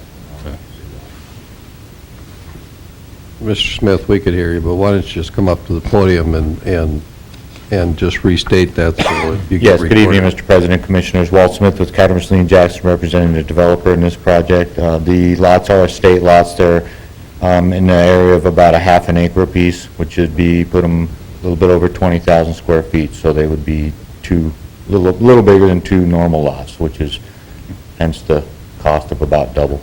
And I believe the other 2 lots are right about 3/4 of an acre, the ones being impacted across the street.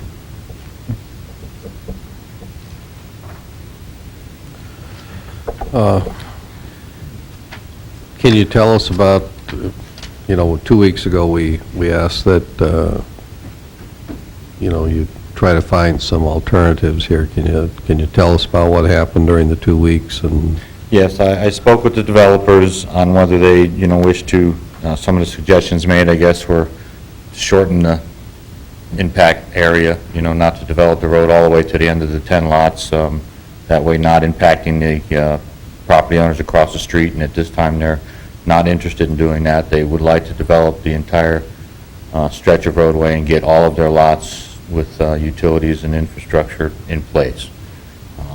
As far as the curb gutter sidewalk go, I guess I'm not quite sure whether the estimate we gave Mr. Soren included the sidewalks and curb and gutter or not.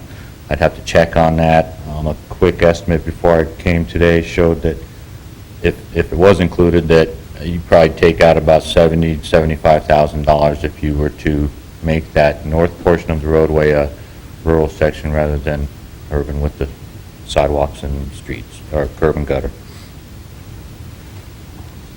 which we'd be willing to do. That section roadway was designed that way per the city's request, so that would be up to the city as far as whether they would allow us to build a urban or rural section up that way. Mr. Soren, how do you feel about that? Well, I think in visiting with the two individuals that are affected, that live in the Weber subdivision and have those lots, it is a rural residential subdivision. They are large because, I mean, it's rural residential because of the size of the lots. It'd be a continuation of that type of street that currently is in the area.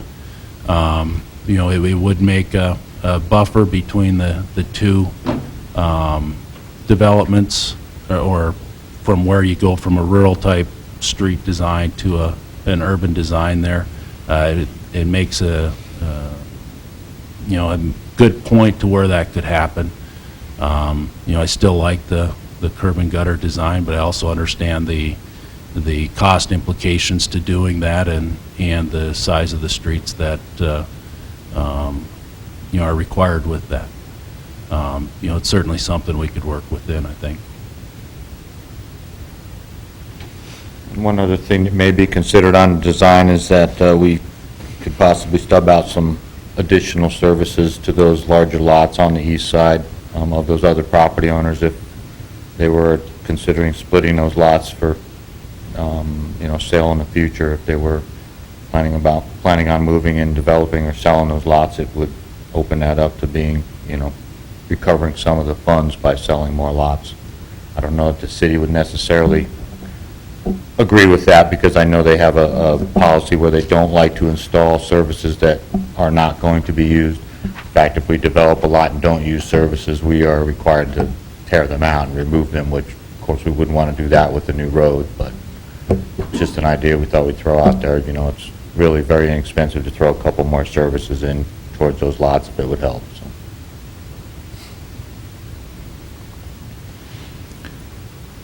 We talked a little bit a couple weeks ago about the potential of using future hookup fees on those lots on the east side. Did we pursue that at all?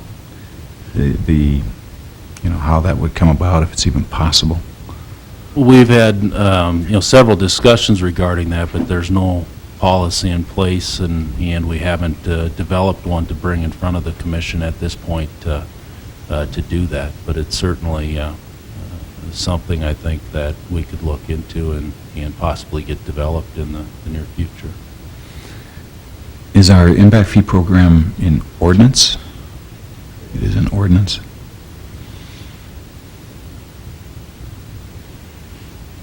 And how much of it is an ordinance? The reason I ask is if we did stop the impact fee project at the south end of those lots, so that they would not be included in the benefited area, would we then have the ability to special assess on the balance to the south, say 60%, so that the net effect to the developer would be the same?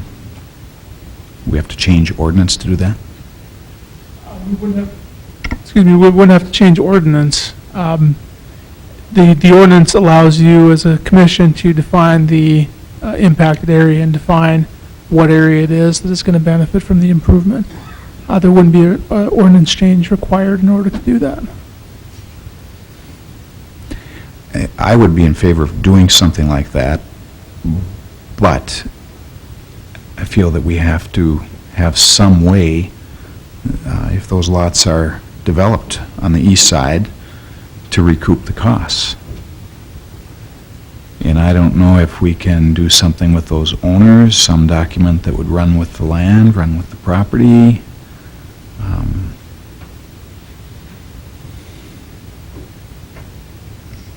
Commissioner Jackson, our current ordinance, our current subdivision code does allow for connection fees. And I think if that is what is desired, that's probably the way that we would enforce that, is to impose a connection fee once those lots on the east side would hook up to that sewer line and that improvement. That, I'm not sure whether that takes care of the road. No, the road would have to be developed all the way through to service all the lots on the west side. The connection fee would cover the payment of sewer and water service. Probably would be possible to leave the curb off on that east side, I suppose.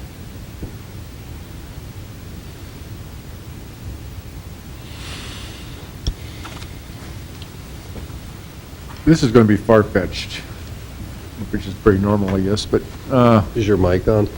yeah. Is there a way that we could probably attach a lien against those two properties, that in the event that it is ever developed or subdivided, that we could recover development costs or impact costs? Is that such an animal that we could even look at? Would, Commissioner, I'm not sure that a connection fee wouldn't achieve the same or similar cost or desire. Yeah, using something that exists in ordinance to, and just developing that is something we've talked about for quite some time now in use, in applications across the city. So that may be our best vehicle. I'd defer to Attorney Colling when it comes to the lien process. I think I tended to shy away from trying to impose a lien upon the properties. You could only do it with the consent of the landowners. And offhand, I'm not aware of a statutory lien that would apply in this instance. I think I'd be on the same page as Mr. Kessel. It would be something that could be negotiated or at least offered to the landowners as an alternative then too. It could be a possibility. I say, it is far-fetched, but it's just one of those things. Mr. Smith? If I may, I'm just curious what makes this project any different from any other project where we've got landowners protesting the impacts? Is it the number of lots they own or the percent of the property? Because, you know, I just had another project in here a month or two ago. We had landowners protesting it. We got approved for the impact fees. There were no special provisions made. It seems like we're getting into some pretty muddy waters here by making special provisions on these impact fees, because the next time you can bet that they come in and the first guy that protested, whether he's got a lot this big or 10 lots that big, you know, is going to ask for special circumstances, you know, due to this case. So I would just caution you to be careful where you're heading. Thank you for the caution. I like to explore this idea of the impact fees, because that does the same thing that, you know, you were going towards the lien, and that the impact fee wouldn't be due until that property is developed. And I suspect there'll come a time, unless the economy here just, you know, goes totally south, that those properties will be developed. They probably wouldn't be developed maybe by the current owners, but, you know, whoever comes after them may develop them, and at that point in time, the city would have the opportunity to recoup its investment. It could be 20, 30 years down the road, but you'd still have the opportunity. And I don't know, in terms of the development, I mean, we haven't had that much experience with development here over the years until these most recent years, but I think what strikes me as making this different is seems like such a large sum that would go to the adjacent property owners. I don't recall in prior developments that we've looked at that the assessment to the adjacent property owners is quite this onerous. I might be wrong, but it seems to be that this one's pretty big when Mr. Soren talks, that this could be in the mid-40s, but you do this for a living, so. Well, the reason the impact is so large on this particular instance is because the lots are so large. I mean, if you were to take the square footage and there's 3 lots apiece, 6 lots, and divide the $80,000 impact or $90,000 impact, all of a sudden it's $15,000 and nobody's got a problem with it. So I believe the size of the lot's what's driving. Right, I understand that, and typically, you don't have someone right next to you with maybe that big a lot size. I'm not going to say it can't occur again, but that's what's, kind of gave a sticker shock 2 weeks ago. And, I think our charge to the group here was try to come back with something that was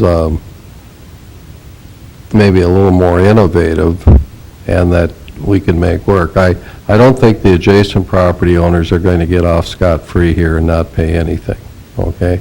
But at the same time, at least to me, maybe to the other 4 it's fine, but at least to me, this seems pretty onerous. And so, you're probably looking at, there's going to be some pain here for all 3 parties, the developer, the impacted properties, and the city. And I look, to me, this is, this can be kind of an oil impact type cost from the city's perspective. That it'd be nice if we could assess everything out and get it all back. But there are probably going to be times when that just doesn't seem quite fair. And so that's what I'm wondering, if this is one of those times. Yes? Yeah, my name is Don Mayer. I'm one of the affected landowners. Thank you for hearing us. One of the things that does make our area different and makes us unique is because of the 1 acre size. Even when you split that land down and you say, well, it's $46,000, we could split it down because of the depth of the lots. It doesn't make subdividing them as attractive as in other areas. They were laid out as basically 200 by 200 foot squares. So if you try and divide it, you wind up with these long, narrow, so you're never going to be able to split that cost down.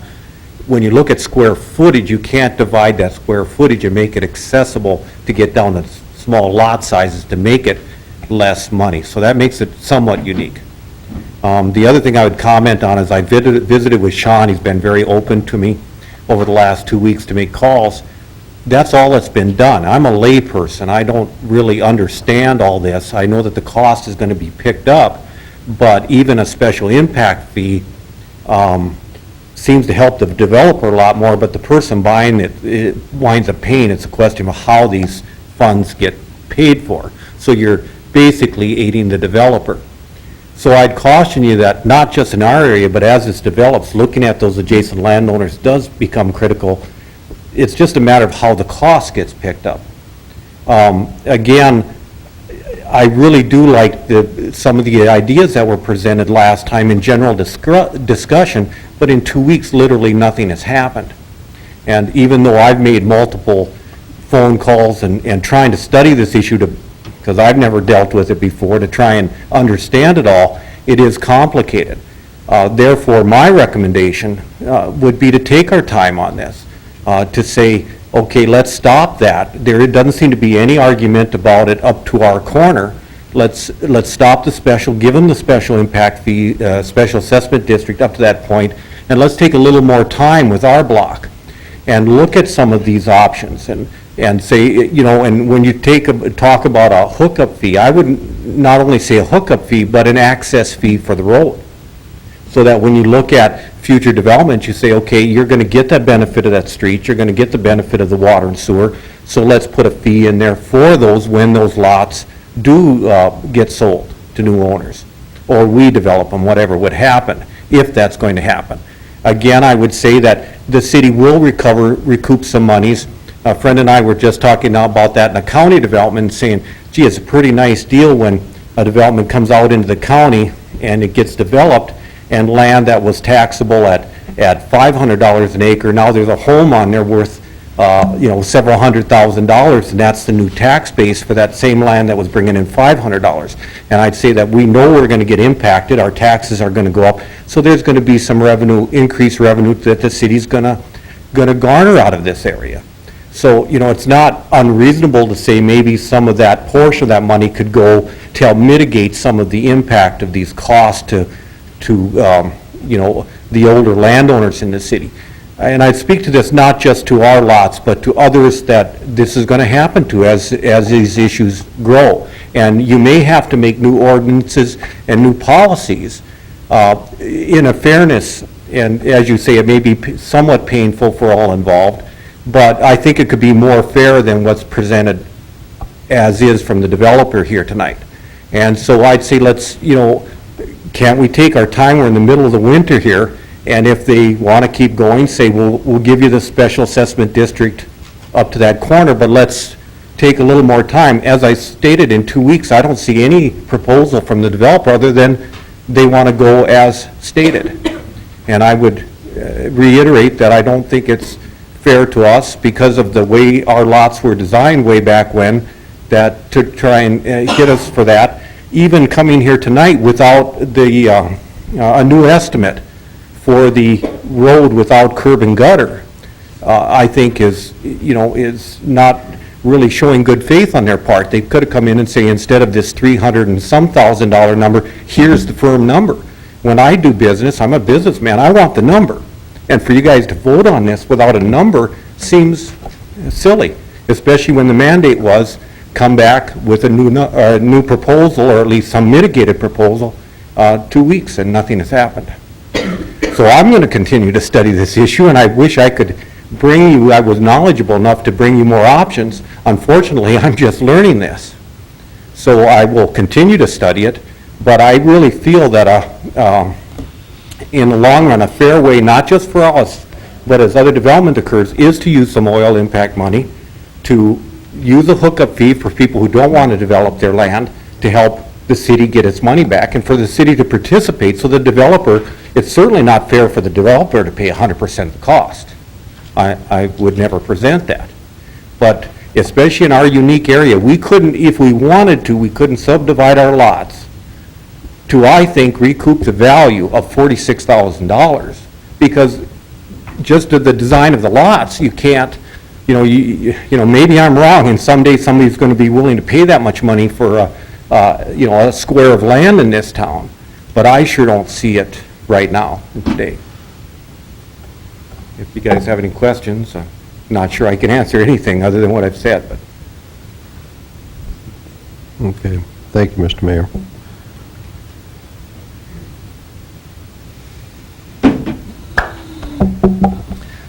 As far as the value of the lots go, we're currently looking at selling these lots, once the infrastructure is in, for about $50,000 a lot. So whether they can recoup these specials off those 2 3/4 or acre lots, I don't believe is really an issue at this point. We feel that under the current city ordinance, the project right now should be considered and eligible for impact fees. We're all about coming up with new ways to help the non-developers with the fees. I mean, assess the road and connection fee the utilities is how, big cities all over the country do it. So we're all for that, but at this time, we would like to see the impact fees approved for the project as presented last week. The the estimate we gave for the project is a good estimate from numbers that we've taken from construction projects this year, so we believe the number for the project is solid. Mr. Colling, if we granted Mr. Smith's request, does that mean that we can't do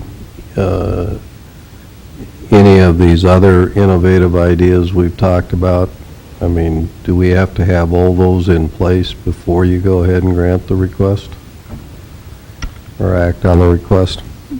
The ordinance allows you to place whatever changes or conditions on the application you wish. So it's not something that you have to define at this time. You may place conditions upon it or other obligations upon the developer or the property owners in your approval of the application. That is somewhat open for you. So we have some flexibility. I mean, I'm not opposed to developing the impact fees to these developers for this project. I wouldn't feel very good about doing that tonight if it meant these two property owners were then stuck with $46,000, special assessments that they would have to start paying back. Because I think, go ahead. I'm sorry to interrupt. I think what he's asking is if you can approve the impact fees as is, boom, can you guys change your method of how you recoup your impact fees on this project after it's approved for impact fees? If you was to say change your ordinance to where you can go out and do connection fees plus impact fees for roadways and that kind of thing, would you be able to apply that change in the ordinance to this project to recuperate the fees? Yeah, if that's the question, ultimately, you'll have to determine an amount that will be specially assessed to the properties. In our ordinance, that's 50% of what you approve. But if some amount could be later recouped by connection fees and that sort of thing, you would be able to change the manner in which you recoup those fees, the development impact fees that you assess. Mr. Kessel, you look like you want to add something there. If connection fees are used, we can divide the dollars amount as we wish, if I understand the ordinance. So in other words, if there's a $46,000 estimate of special assessments that would be applied to these lots, you could lessen that by the figure that you choose. In other words, special assess half of it today and then charge connection fees for the other half when those lots get developed. That's well within your authority to do. So you do have a great deal of flexibility in this regard. See, I think that would be a reasonable way to go, because then the city's taking some of the risk here in that if that land never gets developed, well, then, the city's out that cost. On the other hand, the adjacent landowners are also going to assume some of the cost because they get the benefit of the street there, and if they or their heirs or whoever they would maybe sell the land to decide to develop, well, they could have a chance to recoup. But just to stick it all on their backs, I mean, having this development is in the best interest of the city. We need these developments. And so I think the city should take some of the risk. Mr. Mr. President, Colling. one other option that may be available under our city ordinance is the way it is written, the development impact fee is allowed up to 50% of the total infrastructure cost. You can choose a different number less than 50% as the number you would have assesses development impact fees. Of course, it's up to the developer whether they're willing to do that, construct the road with a lesser development impact fee, but that would be something that would result in a lower special assessment to the affected properties.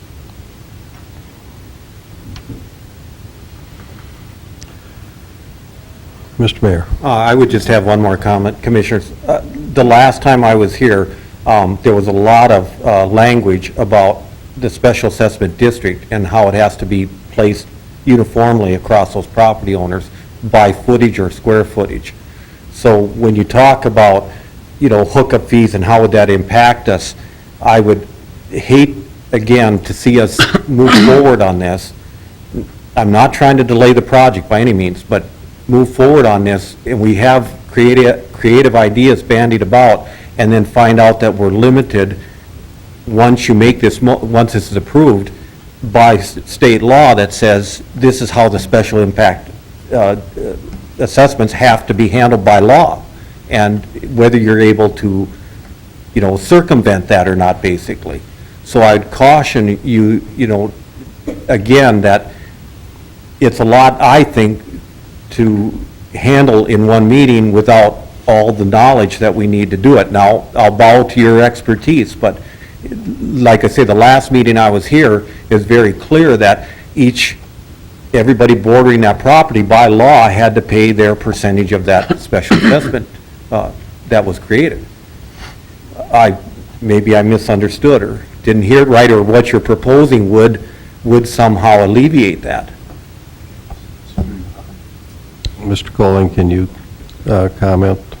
Is, once you establish a special assessment district and establish the amount that you are going to specially assess, then that number does have to be assessed pursuant to state law, either by square footage of the lots or linear foot or an equal amount to each parcel. Those are the only three methods that are allowed to allocate special assessments once you create the district and once you determine a number. I think what the connection fees may do is allow you to change what the number is that you would specially assess. That would be the manner in which you'd reduce the amount of special assessments that would be assessed to the whole district. So if we put a significant amount on the connection fees, then they only become due if that land gets developed. And that doesn't seem to be an issue or conflict with state law. Correct. And I assume that those connection fees would then apply to the properties on the west too, so they would also pay a connection fee in addition to the properties on the east once they're developed. Oh, okay, so what we do on the west side, we have to do on the east side?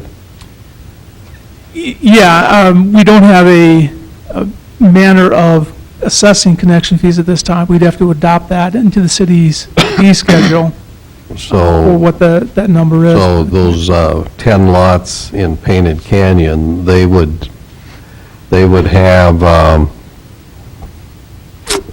a special assessment of a certain amount, and then they would have a hookup fee also. And would the hookup fee then be due in cash? And that, they wouldn't get that over 10 years? Right, at the time of development. So talking about that way, the developer takes it upon himself to pay for all of the infrastructure that is not connected at this time, correct?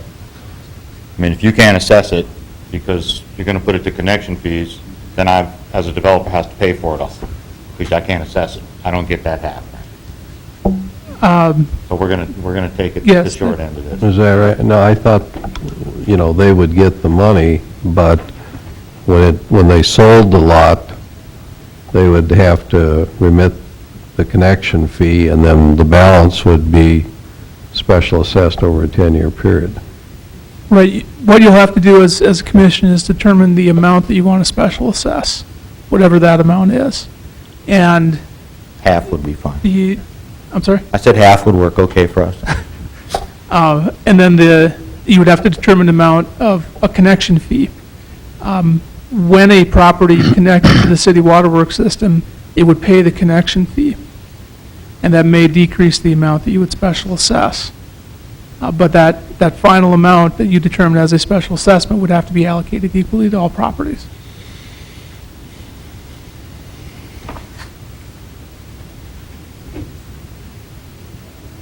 So is that different from what Mr. Smith just said a few minutes ago?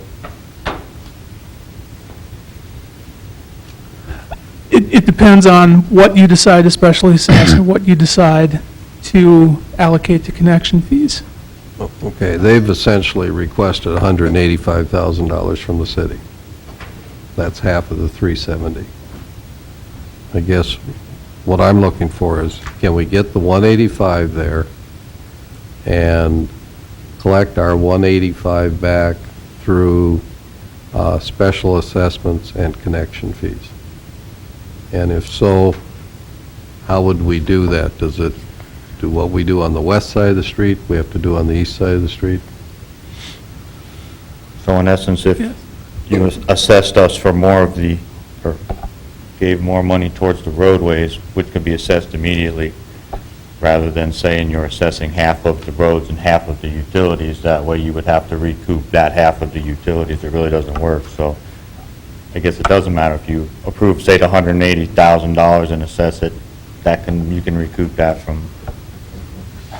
I think what it, if what we can, if we can do what I'm thinking, and I know you can't read my mind, but I think the end result is it requires the people who buy your lots to pay a little more up front, because the hookup fee would have to come up front. So it means the price of your lot goes up, and then the balance is remitted to the city in special assessments over that 10-year period. If we can do what I'm thinking. So then the cost of our lots goes up. Goes The up cost a for little. our developer goes up then, the way we're trying. Well, I mean, you have to find buyers that maybe instead of paying $50,000 for a lot are now paying $58,000 for a lot, or, you know. Basically, that 8,000 lot comes out of our developer's pocket. No, it doesn't. So that's, No, not if I understand this. You've asked for $185,000 from the city. If we pay you the $185,000, you still got that.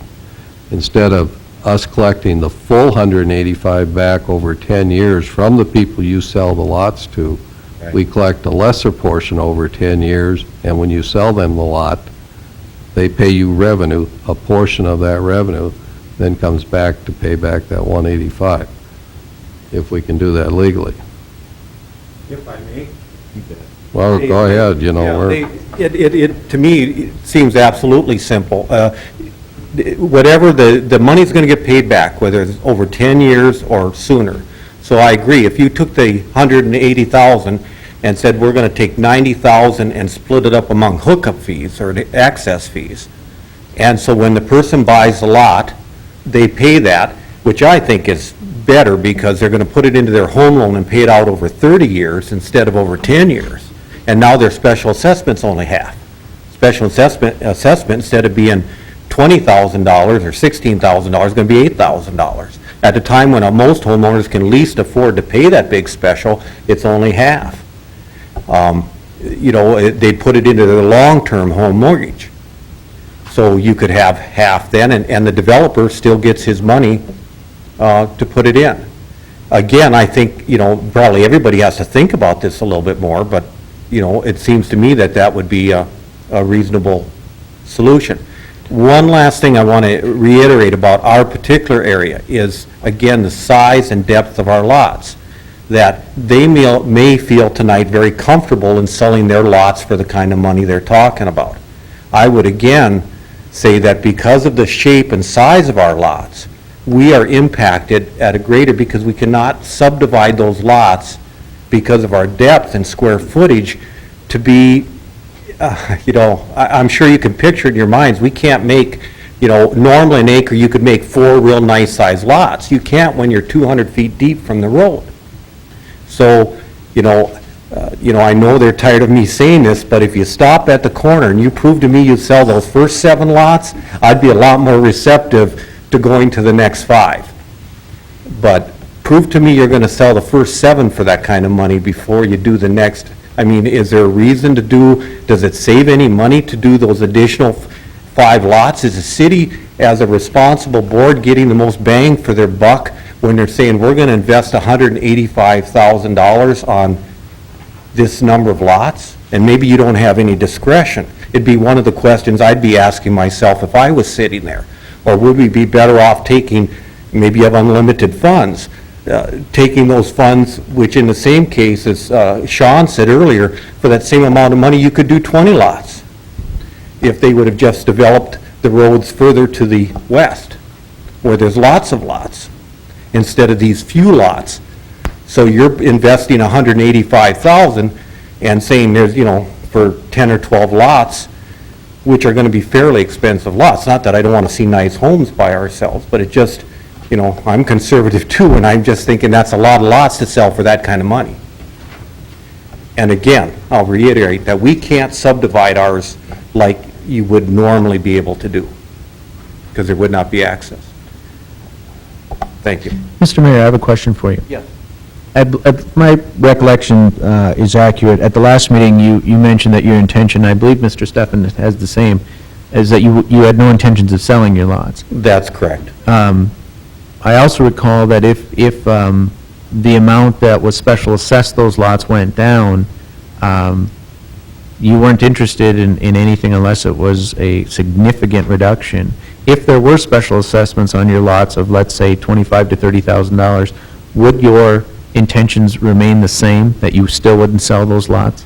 Right, I have zero interest in selling my lot and not that I can speak for my neighbor, but I have 10 acres back there, so losing that 1 acre would not be the end of my world. And, maybe that as I get new taxes, that I may change my mind in the future, that, it's pasture for me, and quality of life notwithstanding, I may have to sell it. But Randy, it's his backyard, and I just can't imagine him wanting to sell it unless he would be forced to. Okay. Thank you. Regardless, even if it went down to $20,000 or $25,000, I'd like to see it go down there anyway, just from a conservative approach. I really do believe if we got a new estimate without curb, gutter, and sidewalks, that number would drop significantly, and I can't imagine you guys voting on that without a firm number and seeing how far it did drop. And maybe that would change our attitudes a little bit, but without that number, I can't comment for sure. Mr. Smith? Yes, if $187,000 for 12 lots is giving anybody heartaches, we would love to divide them lots into little parcel stamps and put little houses all over them. The reason we put bigger lots in there was to give some kind of buffer between the R1 and the rural residential. So as far as the 2 lots goes, the developer would love to buy them from you right now, if you guys would be willing to sell them. We'd do just the same across the street as we're doing right here. As far as a firm number goes, $74,000 is what you would save by not putting in the curb and the sidewalk. I don't know what percentage those lots have on the assessment-wise as far as the road goes, but it's easy enough to take whatever that percentage is times that $74,000 and knock that off of the assessment, if that's what they're looking for. I'm guessing it's probably in the neighborhood of 25 or 30, times 2 is 15. You might knock 15 off each one. I don't know. I'm just guessing. Mr. Smith, I asked the question earlier about, how many lots we normally get for $300,000. I'm not opposed to these size lots. I know that in a community of our size, we have to have a variety of lot sizes to meet all the different needs. So I understand. I'm not having heartburn over that. I'll No, tell you what I am having. That was for everybody's. Right.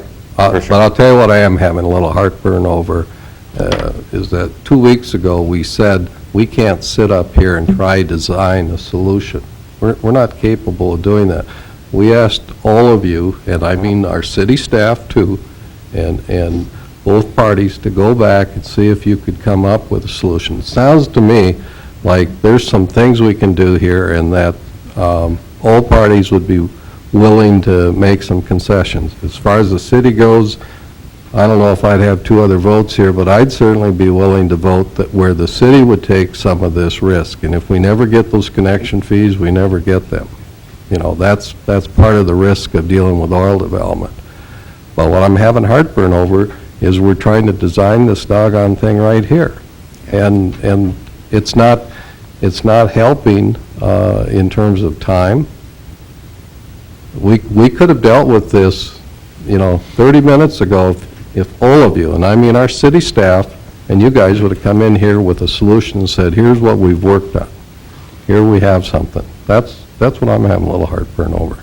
I understand. Well, from a developer standpoint, we have no say how the city goes about recouping their impact fees. That's not up to us. I understand, that's where our city staff could help out. And as far as the developer's standpoint, we do not wish to shorten up the impact district. We'd like to develop the project as it was originally proposed. And I can Except see, for the sidewalk and the curb, that's, sure, take it out, no big deal, but. I can see where that makes sense. Right. You know. But, and past that, that's all Yeah. the developer, we want to get building on it right away. As far as this is not delaying us, and we're not building until next spring, that is not the case. And I think we want to vote for this. Great. But at the Thank same, you, I appreciate your time. Mr. President, Mr. Lamlin. considering the fact that we're kind of on a short month here, but looking at where this discussion's going and what just your recent comments here, would it be worth considering just tabling this thing until either the 3rd or the 18th of January for final determination? Well, we have a special meeting coming up 1 week from today. Can we put this on the agenda there? Do we have enough time to, in terms of, the proper notification? 1 week. Do you think our staff, developer, you guys get together and come up with a solution? Does anybody on the commission here object to the connection fee concept? No. Do you mind, do you object if the city were to take more risks there, and that if that land never gets developed, we'll never collect that money? The only concern I'd have is, are we setting a precedence for other areas that we're not going to be able to, address in the same equal manner? I don't think it's a precedent, because, every one of these developments is going to be different. There aren't going to be two identical developments out there. And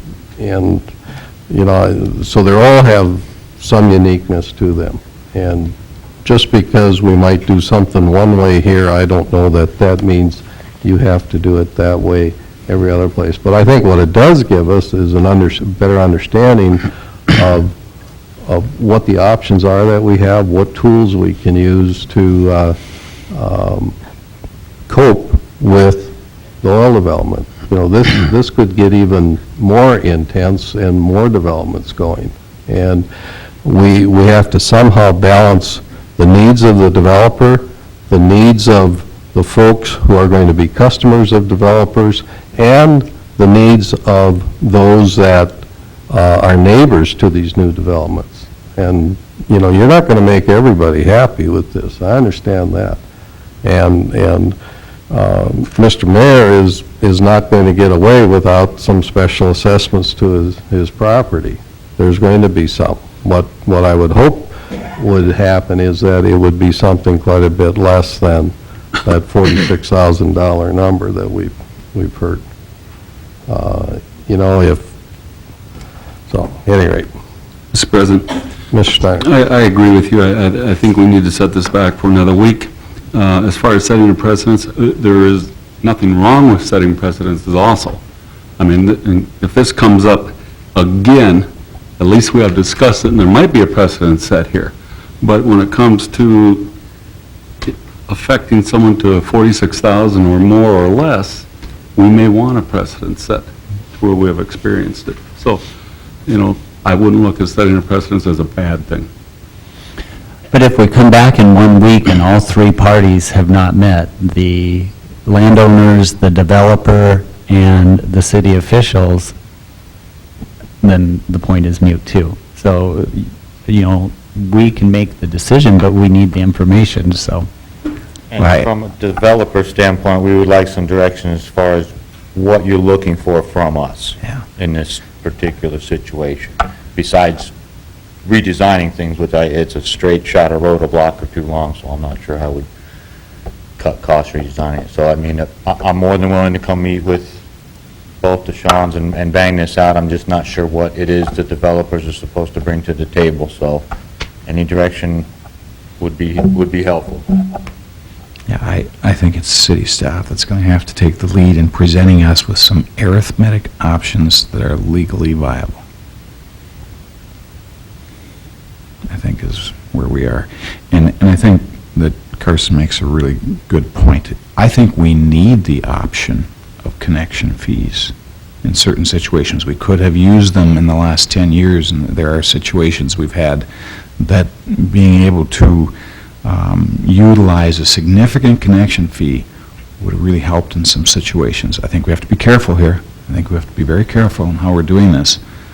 But I think there are situations that a significant connection fee can help us. Now, I know there's Christmas holidays here, and, but can we get this done before Monday? I just conferred with Attorney Colling. He is available Tuesday, Wednesday, and Thursday of this week, which would what we need in order to get it advertised in time. So as long as Engineer Soren's available, we can get that done. I'll make myself available. Great. And, you know, and I think you can go ahead and put it on the agenda and advertise it, and if for some reason it isn't ready, I mean, it's no big deal to scratch it off the agenda. So I'd put it on and advertise, but let's act on this. Okay, and Yeah. I will fine tune the bid, go over it again, make sure it's solid. I'll go ahead and break the number out for the sidewalk and the curb and spell all that out as well so that there's no gray areas as far as cost goes. Yeah, and stuff like that doesn't require a replat, does it? Any kind? I mean, we're just, No. I just want to ask you again, did you tell us you already have this bid?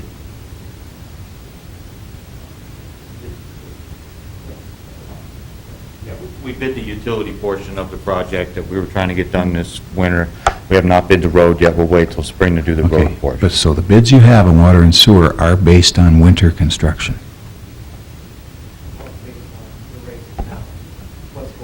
Yes, yeah, he is planning on doing it as soon as we give him the go-ahead, so yes, Okay. I would assume yes. Okay. He was planning on doing it this month, so his bid should have included winter construction.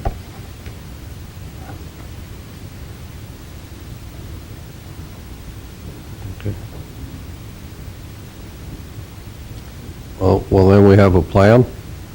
And Mr. Kessel?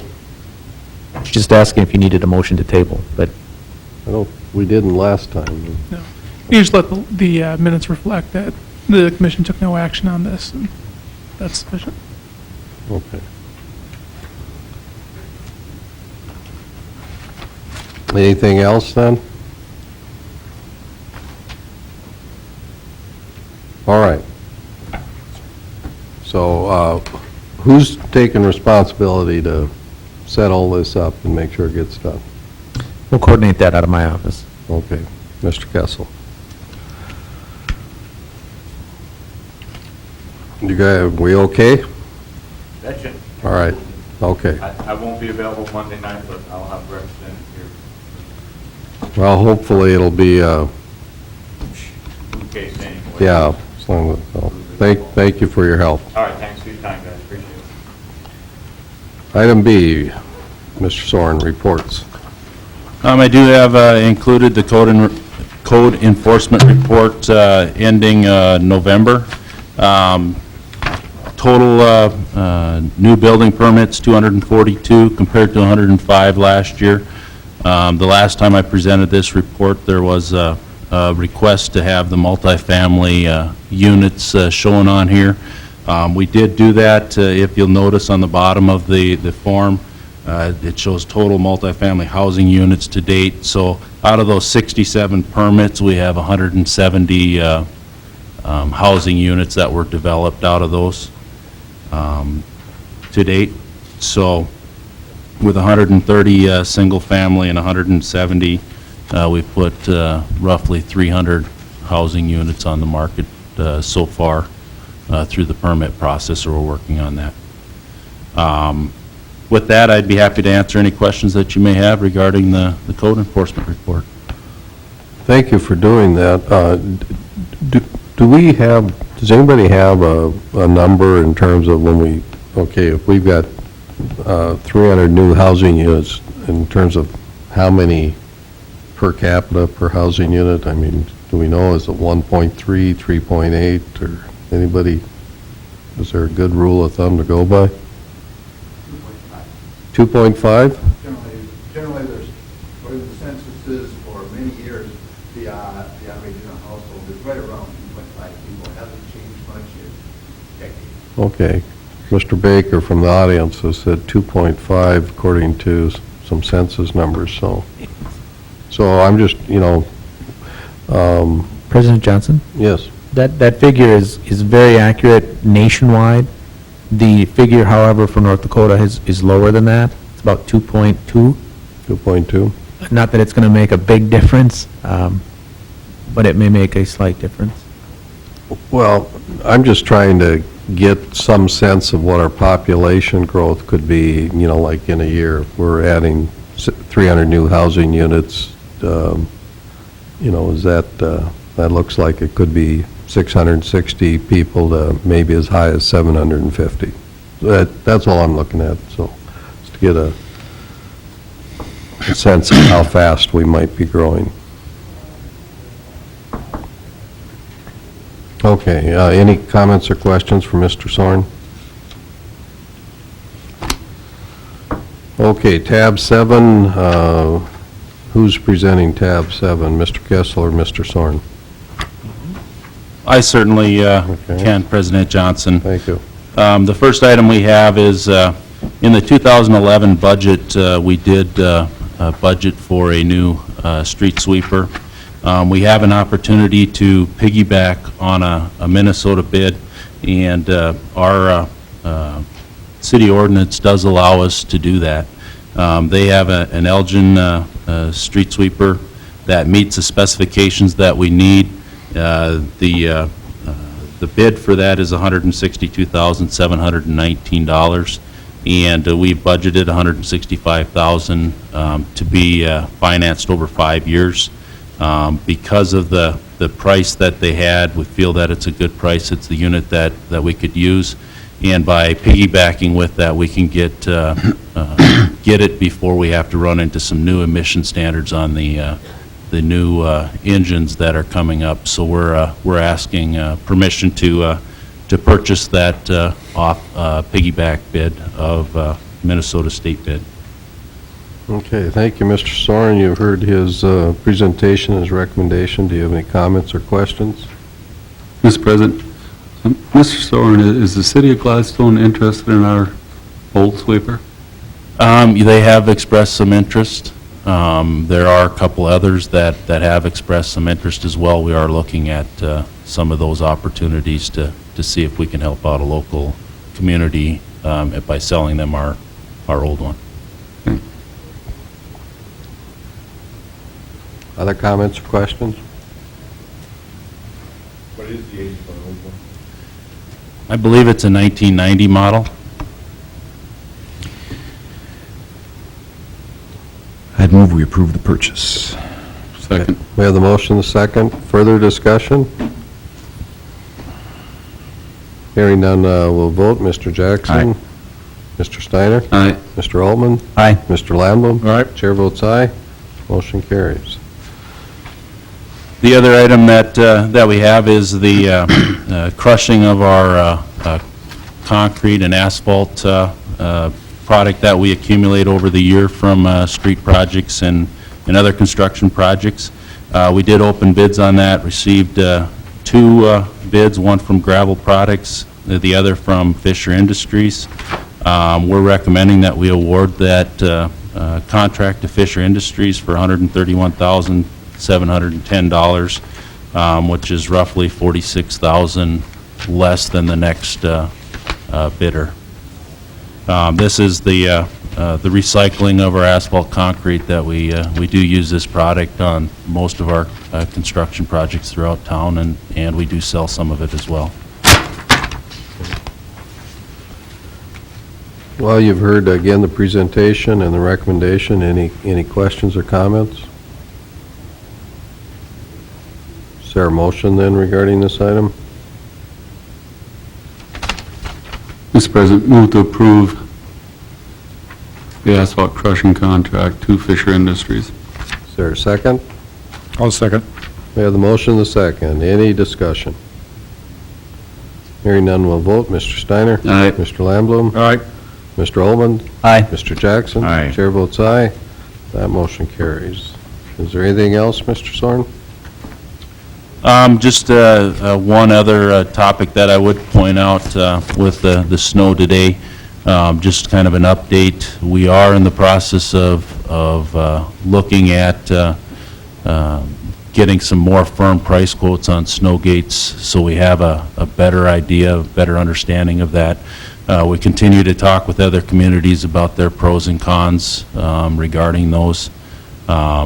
You know, it seems to depend on who you talk to, whether they like them, whether they seem to have more problems with them. One of the things that we've thrown around is the idea of possibly seeing how much it would cost for us to put one on and test drive it, so to speak, to see how it would be. As we get farther along in that process, we'll certainly be bringing that forward with some more firm numbers to see if that's a direction the commission would like to see us go. There was some discussion about possibly hauling all the snow. We did look at some costs to that as well, and we're estimating if we work 24 hours a day for 5 days, at about $220,000, we could haul all the snow throughout town. There are some issues concerning that, such as the logistics of where you'd haul it to, whether the trucks are actually available to contract to do some of that kind of work. But just a rough idea, some quick numbers that we put together estimating what we would see some of those financial costs being per event. So just a quick update on a topic that we talked about last meeting.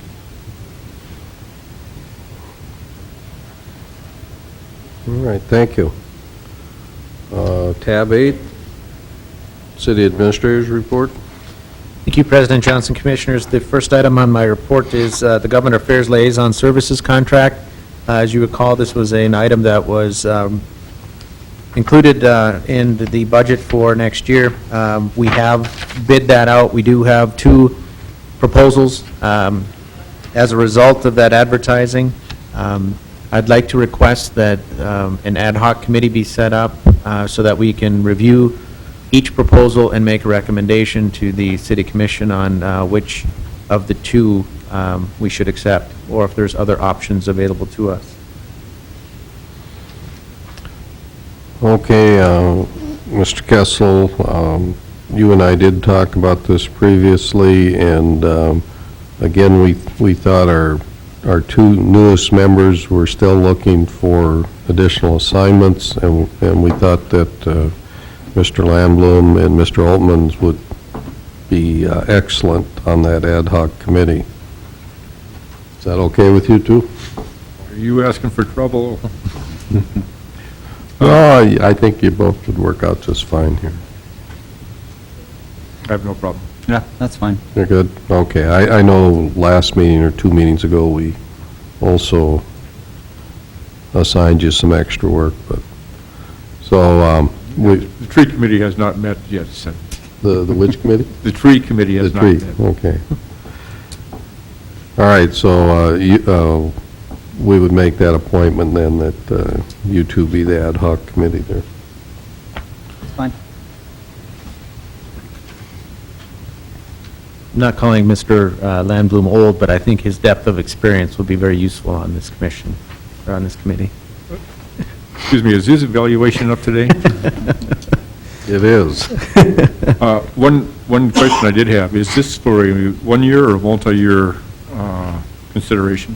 The way that it was bid is meant for 1 year with the option to include a second. The next item then is the Energy Development Planning Grant Program. The Department of Commerce currently has this planning grant as a pilot project. They've allocated $30,000 to that project, and it is assigned to predominantly western North Dakota to deal with planning issues resulting from energy impacts. The grant sizes are limited to $50,000, and they generally require a 3-to-1 match.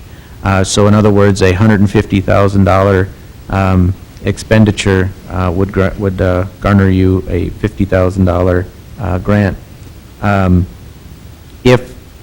As of today, the grant dollars remaining are minimal. They have about $2,800 available at this time. It sounded like those funds could be awarded to the city of Dickinson if we so chose. We also could be the recipient of funds that are not used to already awarded grants. So in other words, if another community, another county, or other political subdivision wrote a grant for $50,000 and then only ended up using $40,000, that $10,000 would return to the pot of funds and potentially could be awarded back to the city of Dickinson. I have asked in the letter that was included that be done, and talking to staff member Roddenberger, he felt comfortable with that, but he's not the final decision maker. I've not heard any response yet from the Department of Commerce. The intent, if we were to receive this grant, would be to look into modeling our water and sewer capacities throughout our community. This would better allow us to plan for infrastructure extensions, especially those north of Interstate 94, where most of our growth is occurring. It might better enable us to point out things like a new water tower if needed, where lift stations may be required, and where would be the best place to put those if they are required. In light of the fact that we're going to be doing a comprehensive plan in 2011, this might be vital information and helping to, especially in the land use side of that comprehensive plan. It might help us determine where industrial should be as opposed to commercial and/or residential. That expense is estimated to be about $100,000 to do that modeling in my contacts with the local contractor. So it is significant and it is unbudgeted. So if it's something that the City Commission would like to ponder, we'll need a direction as to your desires in the near future. The comprehensive planning process would take 18 months. This modeling process would take much less of that time. Any questions regarding it?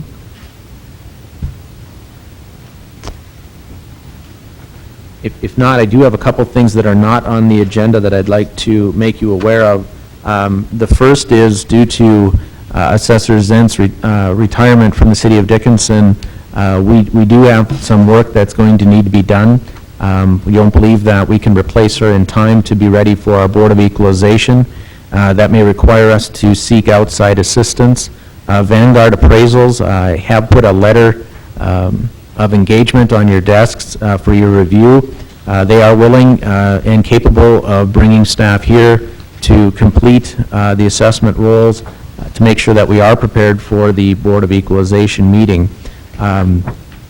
The value of this contract or of this letter of engagement is not listed. It would be a recommendation to include that. Their estimate, after we provided them with information, parcel information and such, was it would cost about $18,700.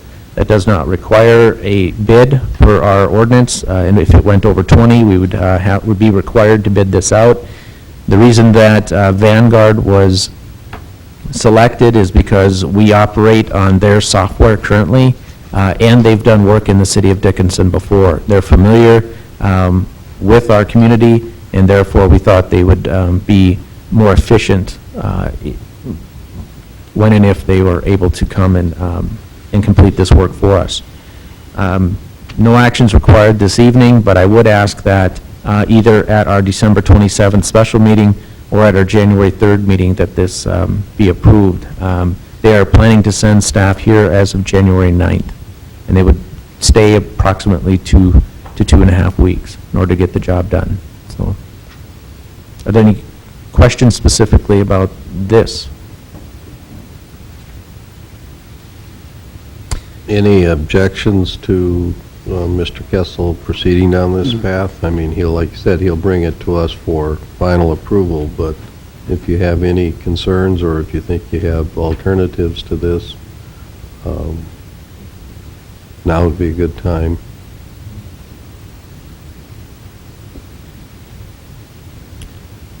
Okay. If not, I do have two other just announcement type things.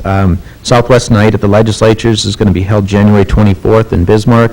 If you are interested, there is a ticket price. We will cover that, and if you would talk to Rita Binstock, she can make those arrangements. So simply by contacting her by email or phone, we'll take care of that for you. And then I was remiss in our last meeting not to mention the resignation of our museum director, Danielle Shealy. She has resigned to pursue other interests. Her last effective day was December 3rd. She did come to our last commission meeting to finish the Renaissance Zone project that was initiated under her reign. She was our first museum director and has certainly made a lot of improvements and laid some groundwork for whomever would come in her steps to make it easier. I wish her well in her future ventures, but I forgot to mention it the last time. I wanted her to have the opportunity to address you as a commission, and that was my fault for not doing so. That would conclude my remarks unless there's questions.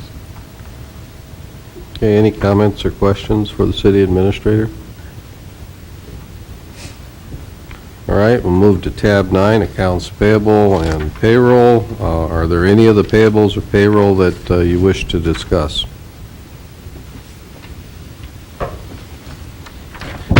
I'll move to approve the accounts payable and payroll. Is there a second? Second. Any discussion? Hearing none, will vote. Mr. Jackson? Mr. Olman? Aye. Mr. Lamblum? Aye. Mr. Steiner? Aye. Chair votes aye. Motion carries. We'll go to tab 10. We have two items there. First item is the city administrator's performance evaluation. I'd like to thank all the commissioners for participating in the evaluations. If you want a complete copy of the evaluations, they're available through the city. All of your evaluations would be in Mr. Kessel's personnel file. I've put together a composite here based upon the ratings and the remarks. I'm happy to say that in general, this is a strong evaluation under leadership. 4 commissioners rated Mr. Kessel exceeding expectations. 1 commissioner said he meets expectations. Actually, in these factors, there were no commissioners that registered a does not meet expectations. So the second area that he was evaluated in is in management. We have 3 exceeds, 2 meets. Under job knowledge, 3 exceeds, 2 meets. In communication skills, we have 4 exceeds, 1 meets. In professional development, 2 exceeds, 3 meets. Relationship building, specifically with city employees, 2 exceeds, 3 meets. Relationship building with the community, 4 exceeds expectations, and 1 meets. So I think the ratings were very strong. In terms of comments, under leadership, commissioners commented on the amount and pace of activity and growth in Dickinson, and Mr. Kessel's ability to manage and complete multiple projects. A couple of commissioners expressed their concerns about the possibility that all the activity could overwhelm Mr. Kessel or other city staff at times. Regarding management, commissioners commented that management performance was one of your strengths. They also recognized that you have a good management team. Again, there were comments recognizing the significant growth in workload for you and all city employees. Regarding job knowledge, commissioners commented that you are competent, understand the job thoroughly, and bring excellent knowledge of city government and related issues. Communication skills, commissioners noted that you have excellent verbal and writing communication skills and that you do a good job of communicating with the commission. One commissioner said he appreciates your meeting memo addressing the agenda items. Professional development, commissioners noted that you are active in professional associations. You represent yourself and our city well on the local, state, and regional level and have a special expertise in networking. In terms of relationship building with city employees, some commissioners commented that you have the respect of city employees. One expressed some concern about you being consistent and following through on your commitments. One expressed concern about possible employee burnout and your ability to keep the city fully staffed. Your work on employee job descriptions was recognized. Relationship building with the community. Commissioners commented that relationships with city citizens are good and that they receive favorable comments from citizens. They noted you do a good job at building relationships and publicly represent the city well. The busy times require continued emphasis on community involvement and building and maintaining community relationships. One commissioner noted the importance of communicating how short-term outcomes impact our long-term vision for the city. So in general, again, I'd say it's a very positive review, certainly on par with last year's review. With that, I would open it up to other commissioners if you would like to make some of your own comments regarding the performance review.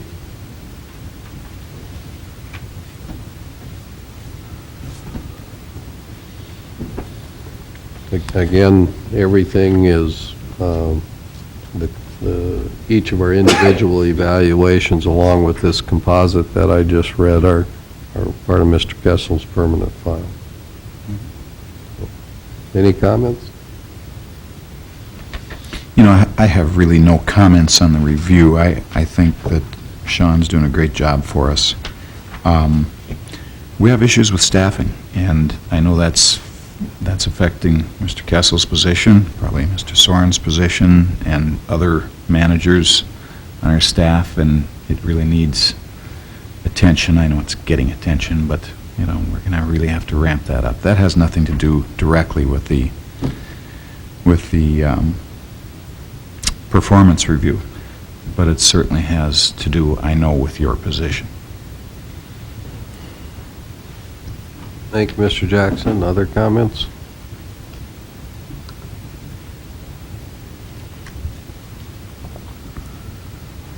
Okay. Then the second item is city administrator's contract.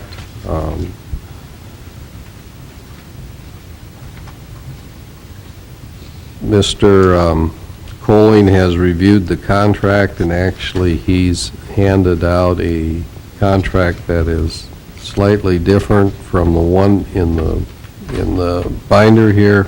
Mr. Colling, can you just go ahead and comment on this contract and that difference? Yes, Mr. President, Commissioners. There was a small change, minor change made to the contract that you received in your binders. I direct your attention to page 2, paragraph, or section number 4.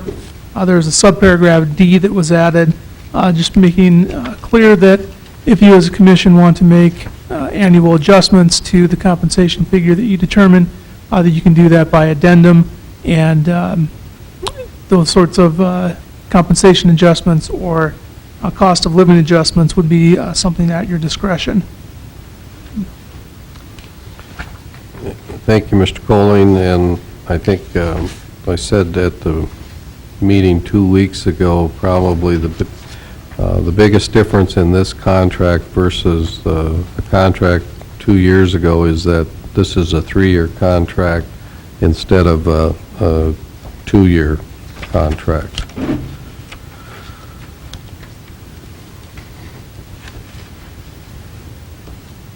Then for your consideration regarding compensation, I've included a memo to you, and in that memo I have some historical information on salaries for city administrators or city auditors, however they're titled in their respective cities. So we have some salary history there. Also, we've included some cities outside our state, South Dakota, Montana, and Minnesota. Mr. Kessel's current salary is $88,400. He started with the city at $85,000. Based upon his performance, based upon the workload, the growing workload here, and I guess at least what I perceive as the market for the senior management person leading a city, I am recommending an annual salary 2011 be set at $100,000. So those are my comments and my recommendations. Certainly throw it open for your reaction and your ideas. Mr. President, I would concur with your recommendation. When you look at the performance review, and I think all the commissioners are on the same agreement here as to the job that Mr. Kessel has done in the last couple of years, in comparison to the other communities, I think the recommended salary is where we need to be to stay competitive.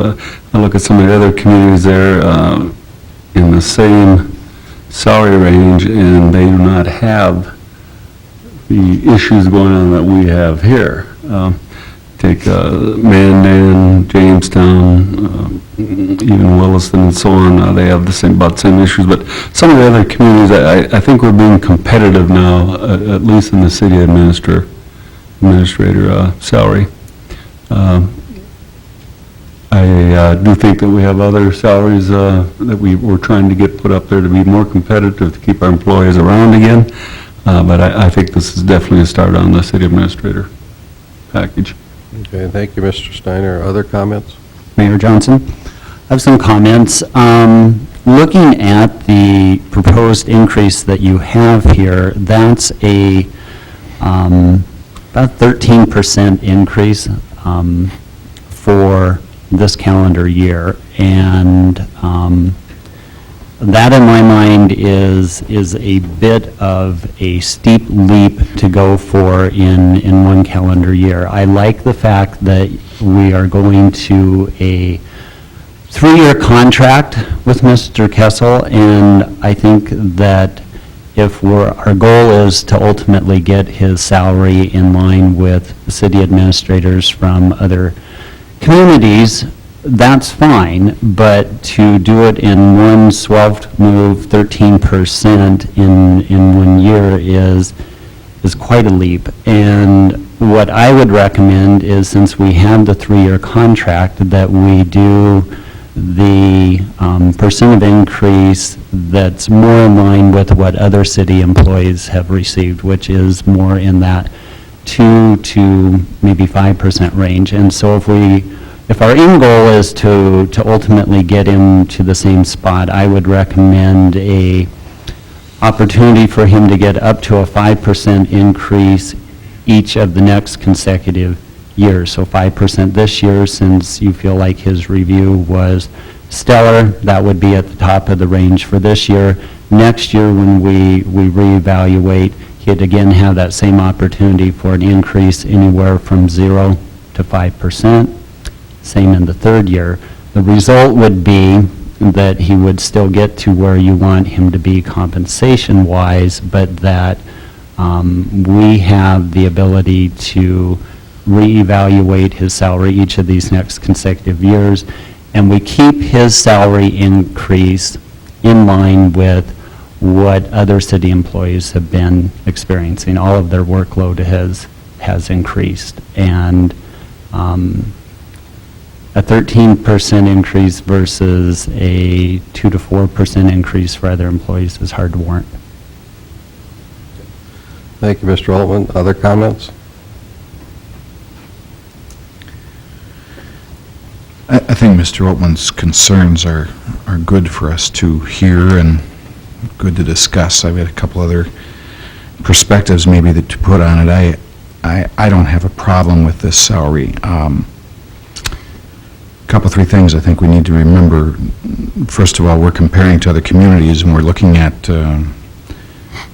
North and South Dakota, Montana, Minnesota. We're looking at, a dozen communities here that have administrators who have higher salaries, but that's not as important to me as looking at this position in our own community. And, I see it as being one of the key management positions in the community, looking at other institutions and all. And I think this salary is very much justified when you look at things that way. When we did a look at salaries during budget period, we did some market adjustment activity, I think, and as I recall, we did have some increases that were in the mid-teens percentage-wise, as I recall. So, this is perhaps the same kind of thing, that we're looking at a market adjustment. The other thing I think we have to keep in mind is that 3 years from now, by this contract, we're still going to be looking at the same salary with a possible exception of a cost of living. So, if you average that increase over the 3 years, we won't be at that percentage increase. It would be the equivalent of some lesser percentage increase per year if we look at it over the 3 years. So I don't have a problem with this at all. I guess where I look back at the historical data, and in 2006, this position was at 76,000. In 2008, it was moved up to 90,000, so that was for Greg's son. And Sean was hired in at 94% of what Greg's son had been making, and then with last year's adjustment, he's at 98%. It means that with this new increase, since 2006, the position's wage has increased by 32%. And that means, if you're sitting at home wondering how does this translate to you, it means that if in 2006 you had been making $10 an hour, that now you're making $13.20 an hour. And is that the case in our community? Have the other positions, other city employees, have they seen a 32% increase in the base salary in the last 4 years? The answer to your question would be no, they haven't. Right. But if you look at the history of this position, and I'm probably going to get the numbers a little bit wrong, but I believe Mr. Sun was hired back in 1996 or 1997 to come to the city. And as a city administrator, and I think his initial salary was less than $50,000. And I would argue that, he Had a good value for it? Well, the city did really well. We did get a good value. But if you just go through kind of the percentage increases, then what you find is you not only started well below market, but you don't catch up to the market. And if you check his history, you'll see as we got towards the mid portion of the previous decade, we started to try make bigger increases.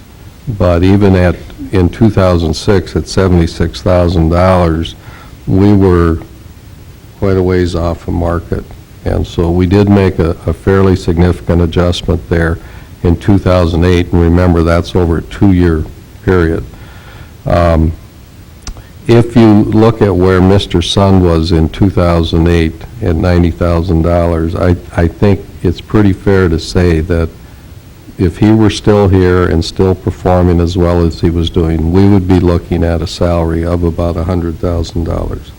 Our thinking when Mr. Sun left and we decided to offer the position to Mr. Kessel, you know, he's new to us, he's kind of unknown, he's younger than Mr. Sun, he had less city experience, and so we said we thought it would be appropriate to offer him a salary that was less than this more experienced administrator.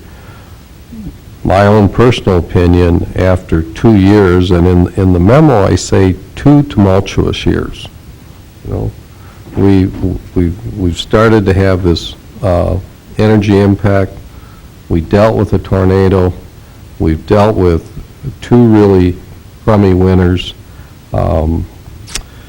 There's been other events, and Mr. Kessel has handled them very well.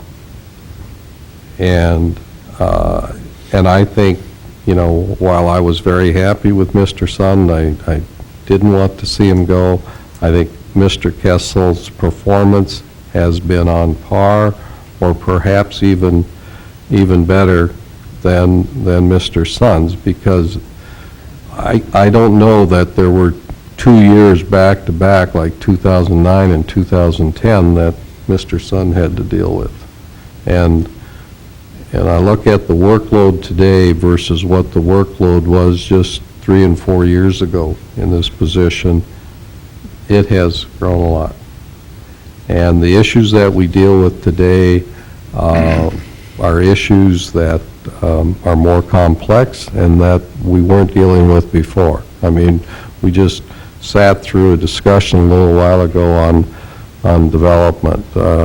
We didn't, in the 9 previous years or 8 previous years, we really didn't have too many discussions like that. Just look at the length of our meetings.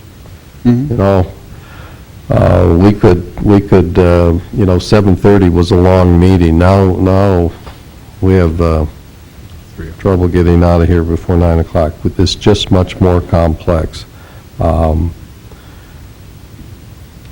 Personally, I looked at that increase. I know it's a fairly significant increase, but I think that's where the market is.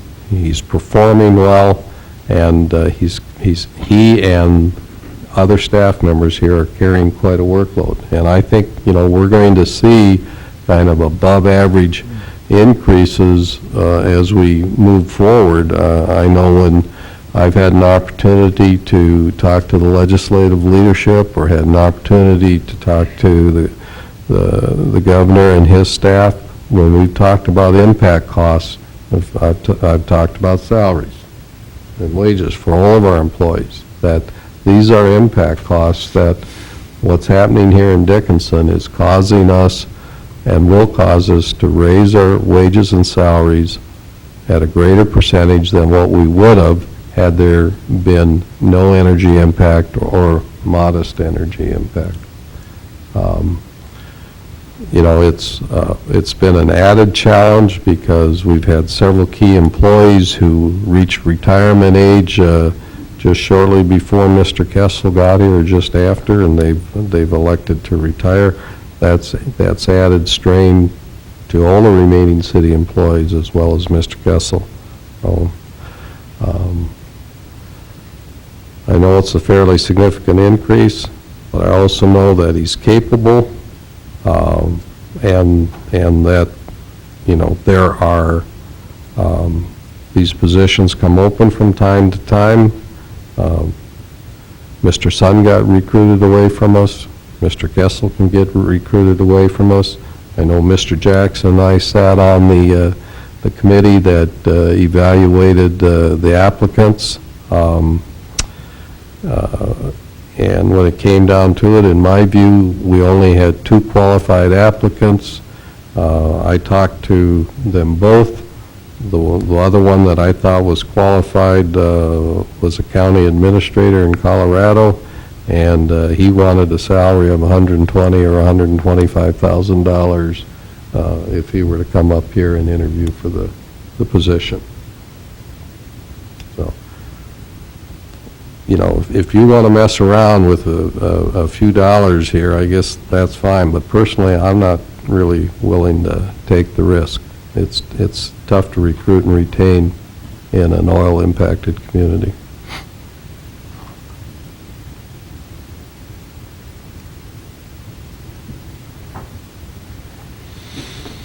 Every so often in a organization, you have to make some big steps or make hard decisions. And I think it's important that we at least have the structure in place where the leadership, and in this case, the city administrator, is taken care of on an adequate basis. As Mayor Johnson has alluded to, we're in some pretty dynamic times. It's just going to get more exciting as time goes on.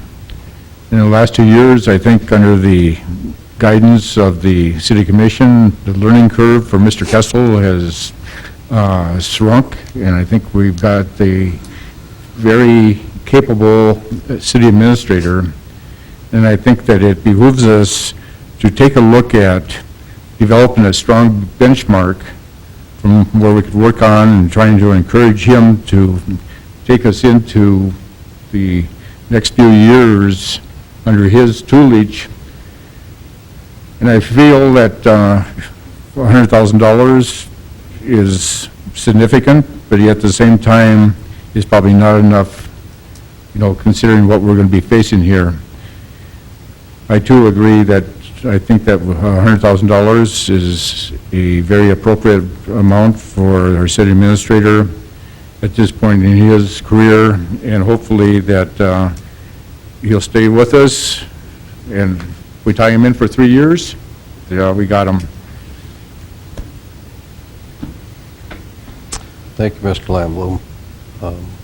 It is a lot of money, and, you know, we expect a lot from Mr. Kessel. I would, I didn't look up the numbers this year. I have in some prior years. I think probably one of the entities that we can look to here for some comparison besides our cities, you know, is our public school district. And, you know, the positions that I would suggest you look at are the superintendent, the business manager, say the principal of the high school, and the principal of the junior high. And I might be wrong on this, but I think you would find all those positions are more highly compensated than our city administrator's position. So I mean, in terms of public employees, I don't think we're, you know, kind of outside the box here. It's just striking to me that it's just such a significant one-year increase. And like I said, I want to get Sean to the same place, but I think doing it at 5% a year with our ability to review, he actually would get a 15% increase and be further ahead in contract year 3 than what you're presenting. And it's a little easier to absorb and identify, like Rod said, what is he doing well, what are the benchmarks that we've set, what is he hitting, and is he achieving or exceeding, and it gives us the ability to reward that as well as each of the years clicks by. No, you understand that he isn't necessarily locked in at $100,000 for all 3 years. I understand. Yeah, that we have, each year, we set that salary. Mhm. I mean, and we can adjust it up, so at the end of 3 years, he could be above the $100,000 also. Right? Yeah.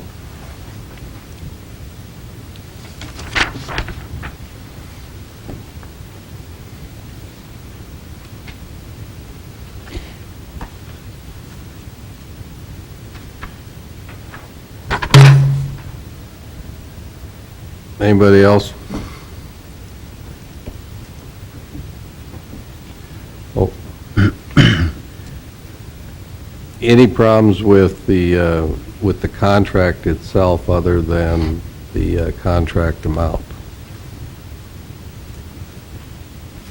Any concerns, any other changes that you would like to see made?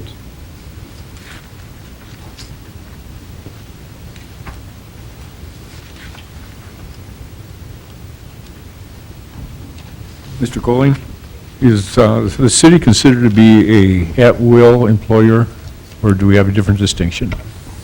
The city is an at-will employer, modified by the civil service requirements that the city complies with. The city administrator's position is a non-civil service position, so you would be, it would only be modified to the extent that you approve and adopt the contract.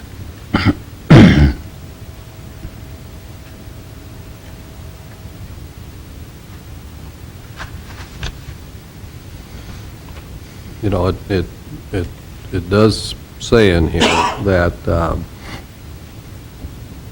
you know, if there is involuntary termination without cause, that Mr. Kessel would be entitled to the balance, or he would be entitled to the compensation for the balance of the term of his contract, or 6 months, whichever is greater.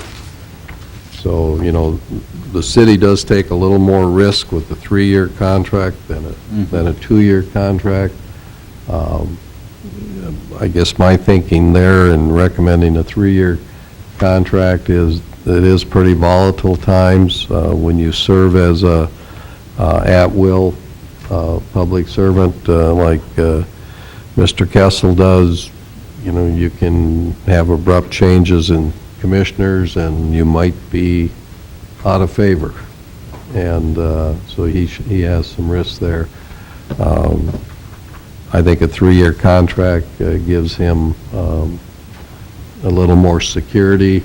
I think that's really a good thing for us to do. I think that's really in the best interest of the city right now. But that's kind of the other change. And you know, I could understand if you have some differing opinions there, too. I definitely like the 3-year contract. We're about ready to head into probably some of our busiest and most trying times, and I recognize that. And certainly, you know, 1 or 2 years into it, we don't want the contract expiring and then Mr. Kessel leaving. And no doubt in my mind that he has done a very good job for the city, and that's not at question whatsoever. I did headhunting and recruiting for a network of colleges for 10 years, so I'm used to hiring and negotiating salaries, and one concern I have is that when we hit the 6-figure mark with Mr. Kessel, one thing that happens is that he actually becomes more attractive to other communities because of where his salary range is and the compensation that he would be receiving. And like I say, I still want to get him to the compensation that you deem is right for his position. I would just like to do it in a manner that we have also some accountability over the next 3 years as everything unfolds. The last 2 years have been tumultuous, and did Mr. Kessel get 100% of everything right? Of course not, nobody would. And a 13% increase in 1 year is hitting it out of the ballpark. Absolutely everything went your way. And I think that doing a 5% increase, or having the ability to do a 5% increase over the next 3 years, keeps all of us accountable. It gives Mr. Kessel some goals to shoot for. It gives, like Rod said, us the ability to set some milestones and some achievements that we want to see over the course of this contract, and to make sure that everything is happening the way that we want it to. And in the end, it actually still not only gets Mr. Kessel to the salary that you're wanting to get him to, actually, he has the ability to go above the threshold that you're setting. So I think it's a great way for him to have some skin in the game as well, and to have some achievable results that we can follow along with. Another way of looking at this, Commissioner Altman, is if you look at it by the position was receiving $90,000 in 2008. The position in 2011 would be receiving 11% more. An 11% increase over 3 years is certainly not overly generous. I mean, right. That's if Mr. Sun had stayed, that's where we would probably be paying the position right now. Right. And at that point, when you look at years of experience between the two candidates, there's a difference there as well. There certainly is a difference in years of experience, but having had the opportunity to work with Mr. Sun for several years, and like I said, I think he did a great job. His performance reviews were strong, but also having had the opportunity to work with Mr. Kessel for the past 2 years, you know, I rank them again on par with each other, and actually, if you ask me to which one I think ranks a little higher, after 2 years, I would go with Mr. Kessel. Sure. And like I said, performance is not the issue that I'm talking about. I guess I'm looking at the morale issue for the support employees for Mr. Kessel, and when you are a city employee and working towards the same goal that the administrator is, and you're working as hard and putting in hours, and you see your supervisor get a 13% increase, and that's not how it held through for, you know, we didn't give a 13% increase across the board to all city employees. I think that you're going to have a morale issue from the bottom up when you can implement the same type of strategy but do it in a format that is similar to how other city employees are receiving their salary increases. But again, it was pointed out that this year for 2011, we didn't do across-the-board percentage increases. Again, we looked at all the positions relative to the market data that we had, and salary ranges increased significantly for several positions. Right. And those salary range increases meant some employees did much better than a standard cost of living increase. Yep. And that's in effect what I've suggested we're doing here. You know, actually, taking your argument, you know, I feel kind of bad now for starting this position at $85,000 in 2009. The other thing I'd point out is that you don't help your employees by putting a lid on the top.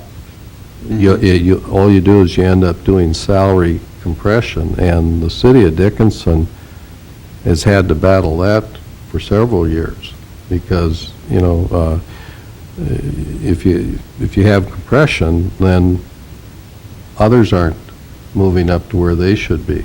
We're going to have, you know, some organizational changes here. The next issue you're going to have to deal with salary-wise is probably going to be for Mr. Soren, because Mr. Kessel 2 weeks ago showed us an organization chart that said, look, we've had trouble trying to recruit just a straight public works director here. What he's going to suggest we do is that Mr. Soren is very capable, that we're going to combine public works with engineering, give that responsibility to one person. That's going to be a lot more responsibility at that position, and you're going to have to adjust that salary. And I suspect that another move that we're going to make in that area, or be faced with considering, is, still having a city engineer position. The job description and responsibilities might be narrowed down from what Mr. Soren had, but you're still going to want, I think, in my view, someone that has a professional engineering designation. And I think Mr. Kessel's thinking is it might be easier for us to try to recruit a professional engineer here, though that's going to be a challenge too, but that might be easier than trying to recruit the public works director. And you're going to have other salary considerations, and so you're going to have some market considerations with those, plus we're faced, your chances are you're going to be recruiting from outside the community. People are going to come in here, they're going to be looking at the housing costs, and, we're going to be pushing those salaries up too. And I think there has to be a reasonable amount of room in our salary schedules that you don't have that compression from your city administrator back down towards those positions. So.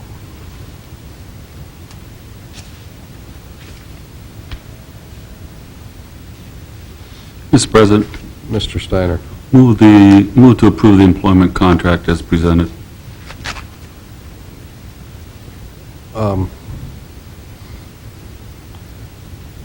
Since Mr. Colling gave us one that's a little bit different, I'm thinking that, the motion would have to be to move that we accept the employment contract presented by Mr. Colling, and I'm assuming because you said as presented, then you'd want at the $100,000 per year salary? That would be correct. Okay.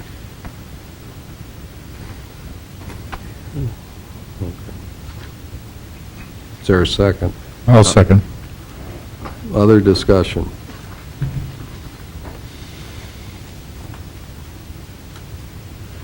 There's no other discussion, we'll proceed to vote. Mr. Steiner? Aye.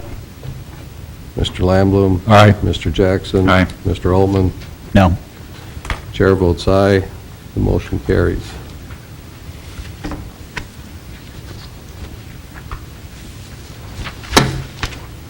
That brings us to public issues. Is there anyone from the public that would like to speak? If so, step to the podium, state your name, we'll hear your comments. No one from the public. Chair to entertain a motion to adjourn. Mr. Chairman, before you adjourn, I'd like to wish the commission and the staff and the people of Dickinson a Merry Christmas. Well, thank you.